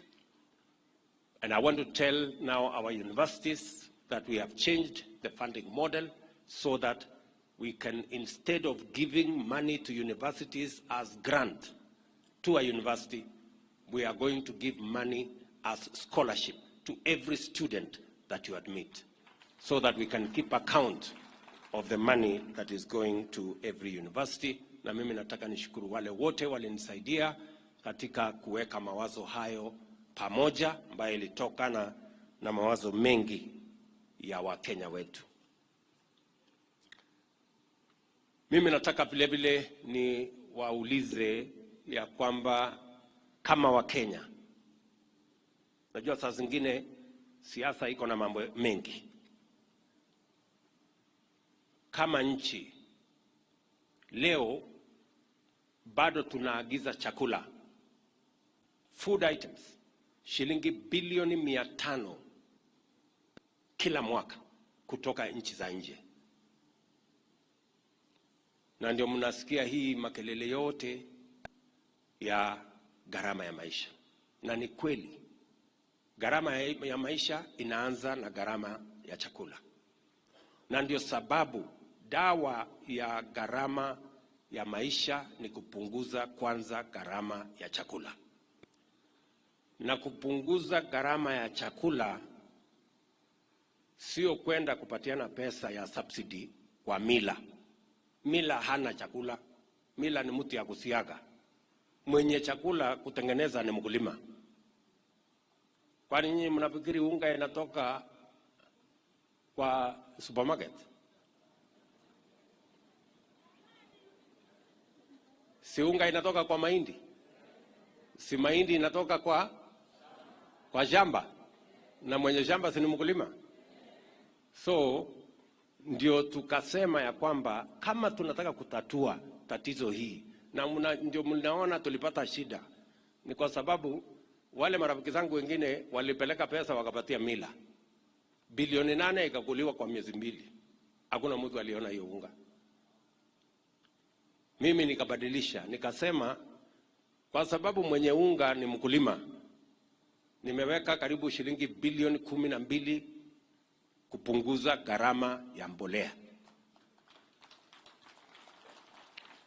Na mimi nataka ni washukuru wakulima. Wakulima zaidi ya milioni 2 Kenya wamepata mbolea, wakiwemo wakulima 7,000 wa hapa Kisii. Wamepata mbolea, wamezalisha chakula. Saa hizi hata magazeti yale walikuwa wanatupigia makelele, watu ambao hawatuamini, leo wamekubali gharama ya chakula imeanza kupungua. Sio kwa sababu tulipeleka subsidy kwa millers, ni kwa sababu tulipeleka support kwa production kwa mkulima. That is how we are going to deal with this thing in a very conclusive manner. Mimi nataka niwashukuru wakulima. Wakulima ndio wazalendo wakubwa wa taifa letu la Kenya. Mwaka uliopita tulivuna kwa mfano mahindi magunia milioni 44 mwaka uliopita. Mwaka huu kwa mapenzi ya Mungu tulienda pale Nyayo Stadium tukaomba Mungu atupatie mvua. Mungu ni nani jameni alitupatia mvua? Tunamshukuru Mungu. Na tukawa na mpango ya subsidy ya fertilizer. Tumepatiana fertilizer magunia milioni 4 kufikia sasa. Na kwa sababu hiyo ile 44 million tuli harvest last year, this year by God's grace tutafikisha 61 million bags this year. Already the professionals have agreed we have a better harvest by far than last. In fact, we might have the best harvest this year in Kenya's history. Mimi nataka niwaulize wakulima nikiwa hapa Kisii, na nyinyi watu wa Kisii, nyinyi ni watu wa bidii sana. Mimi nataka niwaulize magunia mlitumia kufikia sasa ni magunia 30,000. Hiyo ni kidogo sana. Magunia kaunti ya Nakuru wametumia magunia 1,400. Nyinyi ni 30,000. Hapa Narok ni magunia 1,300. Kakamega magunia 1,200. Bungoma magunia 1,400. Uasin Gishu magunia 1,900. Kule Trans Nzoia almost 500,000 bags. So matumizi yenu bado iko chini. Mimi I want to promise you, mimi kazi yangu nitahakikisha mbolea imefika hapa Kisii. Nyinyi kazi yenu ni kuhakikisha imefika shambani. Tunakubaliana? Si tunagawana kazi? Na nimeuliza viongozi wenzangu, gavana wetu na wabunge, mtusaidie ili wananchi hawa wasisafiri mahali mbali kwenda kutafuta hiyo mbolea. Hiyo mbolea ikuje karibu na wananchi. Hiyo mbolea pia kazi yangu ni kupunguza gharama yake. Nimepunguza sasa imefika 2,500. Mkifanya bidii na tukishirikiana na nipate pesa mahali ingine kidogo naweza kupunguza tena, lakini hapo 2,500 si mbaya. Hata nyinyi mnakubali? Ama? Hapo si mbaya. Hapo si mbaya. Hata nyinyi mnajua. Sio kama tunaelewana. Tuko pamoja? Ile kitu mimi nataka ndio ifike huko kila mashinani. Na tumekubaliana pia hatutaki brokers na cartels na wezi ambao watakuja kununua hapa waende wadanganye wakulima wauze pale. No. Na ndio tumeweka system ya mtandao, kila mtu utapata mambo yako kwa simu na tutashughulikia kila mkulima, na ndio sababu tumeanza tena kuregister. Najua kuna wakulima hawakuwa registered wakati tulikuwa tunafanya registration mapema mwaka huu. So mimi nawauliza wakulima wa Kisii na wakulima wa Kenya, we are again registering farmers so that we can give you support as government for you to support our production. So wakulima wote mimi nawatangazia mujiajiri, mujisajili ili tuweze kuwa na idadi, tujue ni nani ako na eka ngapi, anafanya kilimo gani, ndio tujue vile ya kuwasaidia. Na mimi nauliza viongozi wenzangu, let us assist farmers tuhakikisha kwamba hizo mbolea inafika mahali mkulima anaweza kuzipata. Nia yangu ni kuhakikisha kwamba we double the production of food crops in Kenya, kwa sababu tayari tunatumia pesa zetu. Mimi nataka niwaulize wa Kenya, iko maana kweli sisi tutumie bilioni 500 kila mwaka kuagiza chakula ile ambayo tunaweza kuzalisha hapa Kenya? Iko maana? So I am saying oil crops, food crops, hizi zingine zote tumekubaliana na magovernors, tumekubaliana na wale wengine wote, kila sehemu tuzalishe chakula, tuondoe aibu ya njaa katika taifa letu la Kenya. Miaka 60 sasa tutafikisha kama nchi huru. Hatuwezi kuwa tunalia njaa 60 years after independence, and our farmers are ready to produce, and that is why I will go out of my way to support every farmer so that we can eliminate the shame of hunger by producing enough food here at home in Kenya. Vile vile kiwa mnazalisha chakula hapa Kisii, pia mnaweza kufanya kilimo ya dairy ya ng'ombe ya maziwa hapa Kisii. Na mimi nataka niulize viongozi wa hapa Kisii, kianzia na governor, we have some milk coolers. We want to support the dairy farmers in Kisii County. Tunataka mketi chini kama county government, mkubaliane, nitatumana waziri na PS watakuja kuongea na nyinyi so that mtupatie location mahali tunaweza kuweka milk coolers so that we can improve the collection ya maziwa, wakulima wapate pesa mfukoni na tuwe na chakula ya kutosha katika taifa letu. Tunaelewana jameni? Vile vile nilikubaliana na wananchi ya kwamba lazima, tulisema kazi ni kazi, si ndio? Hata ya mama mboga ni kazi ya muhimu. Na ndio nimesema tunajenga soko 400 Kenya. Na hapa Kisii tayari nimetangaza soko karibu 10 ambazo zitajengwa hapa Kisii. Hapa Keumbu tutajenga soko kubwa. Wewe dhahiri anza kujipanga. Soko Keroka tutajenga. Soko tunajenga Ogembo kwa huyu mungwana, nani mtu ya Ogembo, huyu mjamaa tunajenga hapo.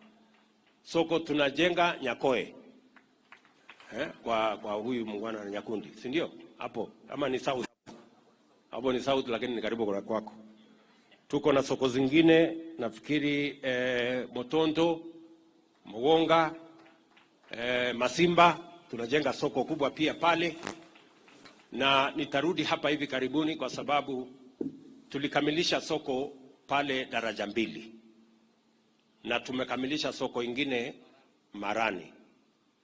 Na tumekamilisha soko ingine Magena. Nikija kufungua hizo soko nitakuja pia kuangalia hii soko ya Nyamache. Kwa sababu nasikia ya Nyamache imetengenezwa namna hii. Nataka nijue huyo mwenye kutengeneza namna hii anakaa sura namna gani. Si ndio? I will come and see. Kwa sababu we had proposed kujenga pale banana market ambayo ingesaidia wakulima wa ndizi kupanga mambo yao. Tunaelewana? Na vile vile tumekubaliana na county government zote za Kenya ya kwamba mimi I will support county government wakiweka pesa yao 250 million, mimi nawapatia national government another 250 million. Tumekubaliana na huyu governor Simba ya Kisii. Tayari tumetangaza kandarasi. Si ndio bwana governor? Tumetangaza kandarasi. We want to build a county aggregation and industrial park hapa Kisii. Mahali tuta aggregate mazao yenu. Ile mnasema inaenda inakwama Maimaio kwa sababu ya jam, ndizi inaiva. Sasa hapa tutawatengenezea county aggregation. Mahali tutaweka cold room.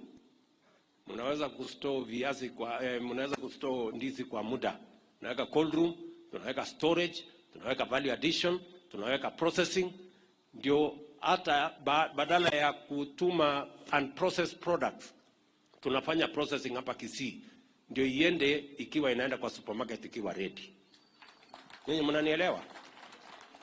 So hiyo aggregation tunajenga, alafu baadaye mimi nitajipanga vile nitaifanya equipment ya hiyo county aggregation and industrial park, because we must begin to take into the market processed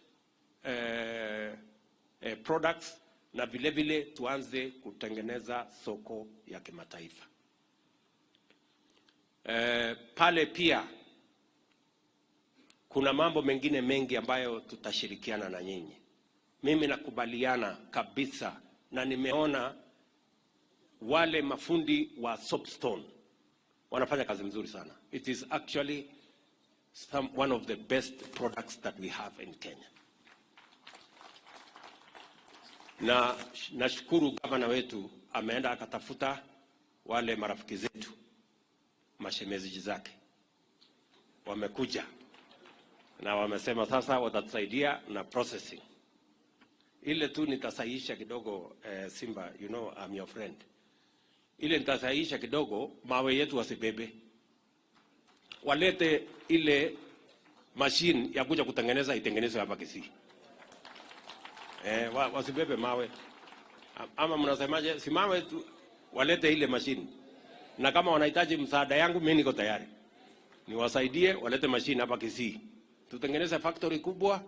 Vijana wa hapa Kisii ndio wako chonjo kabisa, wanajua vile ya kukarabati hiyo maneno, ili ikitoka hapa itoke hapa ikiwa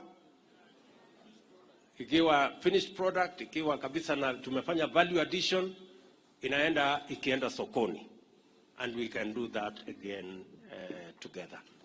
Vile vile pale Suneka tuko na hub ya MCA ambayo imejengwa.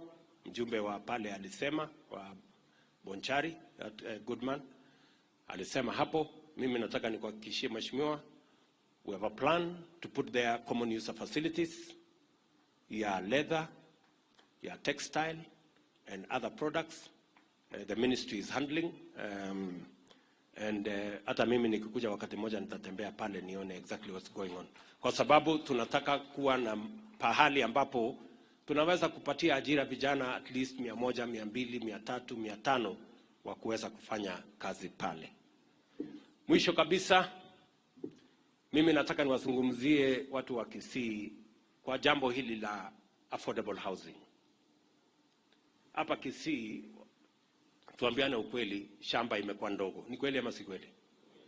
Tukiendelea kugawa shamba vile tunagawa, hivi karibuni hata shamba ya kuzalisha chakula itakosa. Na hii Kisii ambayo inajulikana kwa chakula itaungana na Kenya ingine ambayo haina chakula ya kutosha. And I don't think that is where we want to take Kisii County or even our country. So wacha tukubaliane tuwe na mpango ya affordable housing, ili badala ya kukatakata mashamba yetu tutumie haya mashamba kuzalisha chakula. Tutafute mahali ya kuishi, mahali ambapo tunaweza kuweka shule, tuweke hospitali, tuweke maji, na shamba ile ingine tutumie kwa kuzalisha chakula. Tuko na hiyo mpango ambayo nimesukuma Kenya mzima. Hapa Kisii tuko na the first 2,000 houses. Mimi nitakuja kuanzisha kabla ya Disemba. Nimeambia wizara isukume ifike at least 3,000 or 4,000 houses, the first ones in Kisii. Nataka viongozi wote wanisaidie, tushirikiane. Mahali ardhi imepatikana, tuungane. County watusaidie approvals, ndio tuharakishe, kwa sababu katika hiyo mpango ya affordable housing tutapata faida na mara tatu. Ya kwanza, hiyo 5,000 nikifikisha hapa, mimi nitahitaji vijana 20,000 wa Kisii ambao watafanya kazi katika mpango ya affordable housing. Si tuko na vijana wa kutosha wa kufanya hiyo kazi? Number 2, itatusaidia kupunguza shida ambayo inatokana na land fragmentation, which is threatening our food security. And number 3, pia itatusaidia kusiwe na slums katika sehemu zetu za mijini. So we want to work together in that manner. Watu wa Kisii, mnakubali tusaidiane katika hii program ya affordable housing? Si ndio? Viongozi mnakubali jameni, tushirikiane? Tupange ajira ya hawa vijana, tusaidie kuzalisha chakula hapa Kisii vile tunazalisha katika taifa letu la Kenya. I have already instructed the Cereals and the National Cereals and Produce Board to double the amount of fertilizer coming to Kisii. Saa hizi kuna magunia 50,000. Ile haitakosekana ni mbolea kuwa kwa masto yetu. Pengine nyinyi muregeze kamba, lakini mimi I will do my part. I will make sure continuously there is enough fertilizer so that we can increase our productivity and our production, so that we can completely deal with the challenge of food insecurity in Kenya. Watu wakitusikia, watu wengine watu tunasikia ati tuko na njaa, wanatuona sisi ni watu hatuna mpango. Na I don't think that is the country we want to live in. We want to live in a country where we have a good plan on how to go forward. Ya mwisho, pia nimekubaliana na waziri wetu huyu Machogu na waziri wa ICT, kila ward, na mimi najua MCS wako hapa, kila ward tutaweka ICT hub, because we now have opportunity to do and to engage in digital jobs.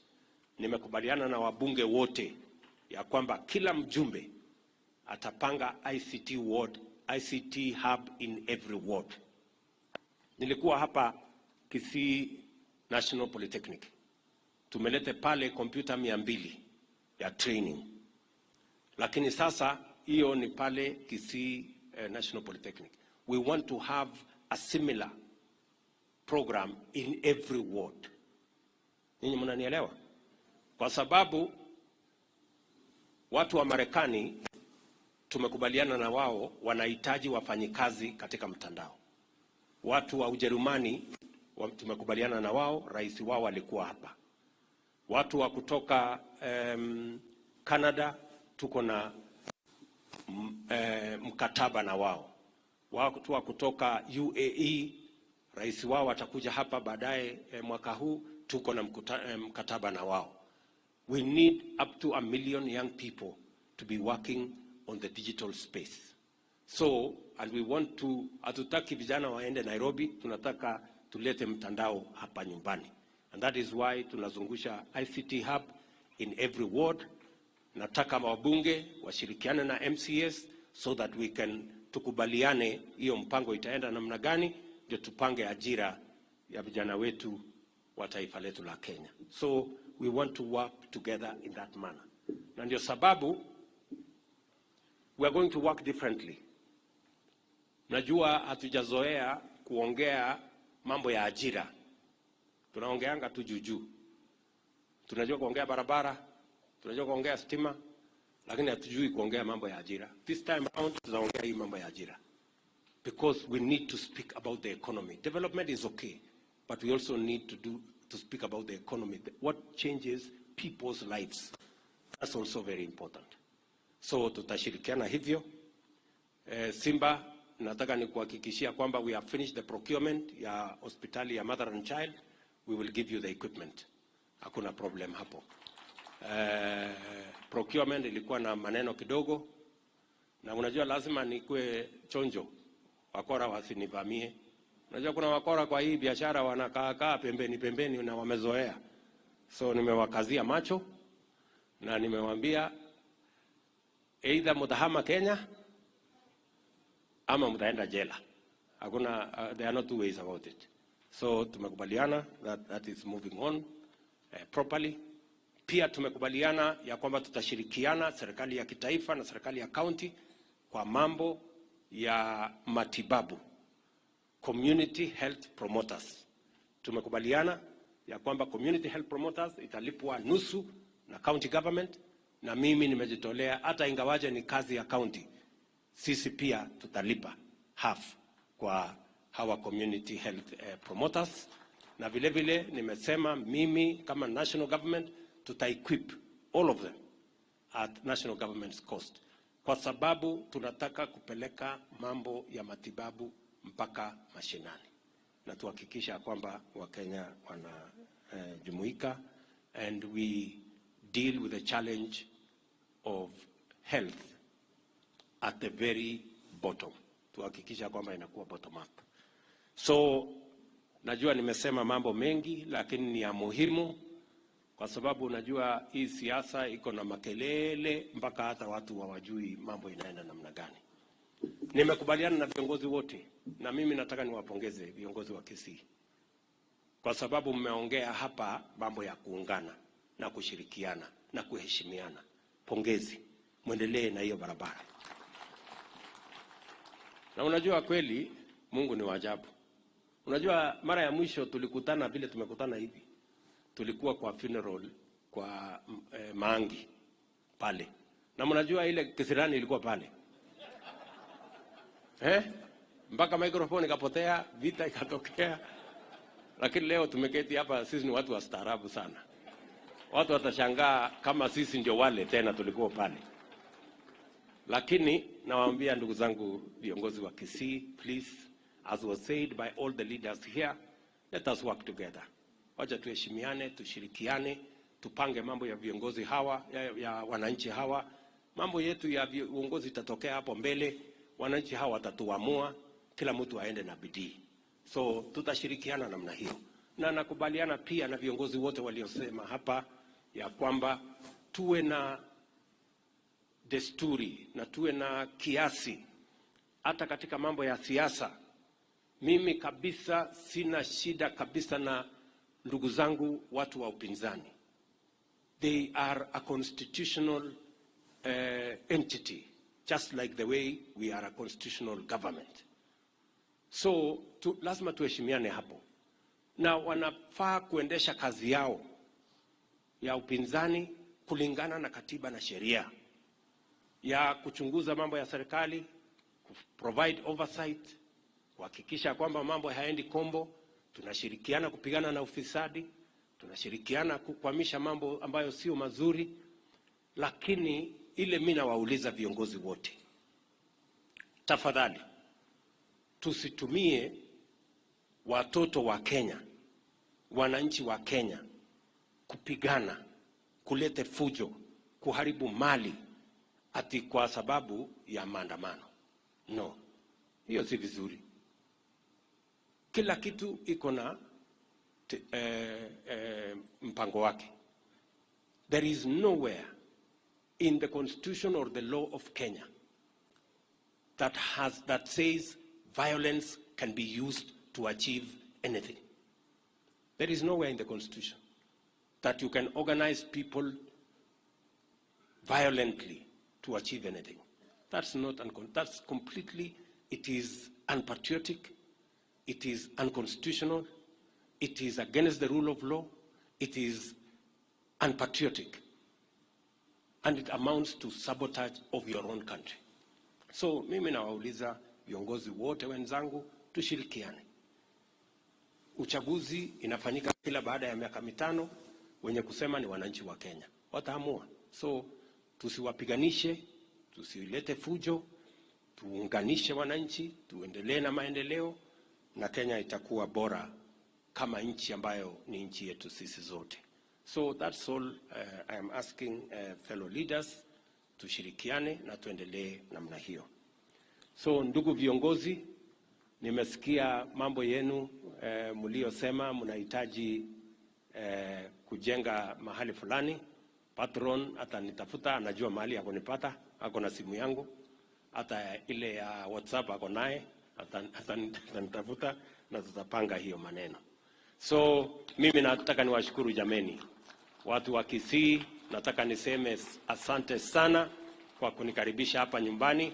Mjue mimi nawapenda sana, nawatakia heri, nawatakia baraka ya Mungu, na katika mipango yote ya serikali mjihesabu mko katikati ya mipango yetu yote. Asanteni sana. Nyasaye abaseseni. Asanteni. Haya, sote tumpongeze tena Mheshimiwa Rais kwa hotuba yake. Asante sana, na tumefika mwisho wa ibada yetu ya leo, na kwa sasa nitamuomba tu Bishop Joseph Otieno atufungie kwa maombi ili tuweze kutoka. Kwa hivyo sote tusimame kwa heshima ili tuweze kumalizia kwa maombi. Ekevu, tuamini pamoja tunapopata maombi ya kutamatisha ibada yetu ya leo. Everlasting God, our Father in heaven, thine is the kingdom, the power and the glory. We bow in worship and honor to you. We trusted you for this day, Lord, you brought it to come to pass. We trusted you for a good beginning. We trusted you to carry us through the day. What a joy to see that we have come to the end. You've granted us good weather. There's been a sweet and harmonious environment around us. We give you thanks, we give you praise and glory. Lord, now as we come to the end, I desire that you may accept that we go under the cover of your wings. I commit the entire congregation into your able hands, beginning with our head of state. Let your hand of mercy remain upon him. Continue guiding him, giving him good health, giving him wisdom as he guides our great republic. Thank you, Lord, for the leadership of the county government and the Omogusi people and the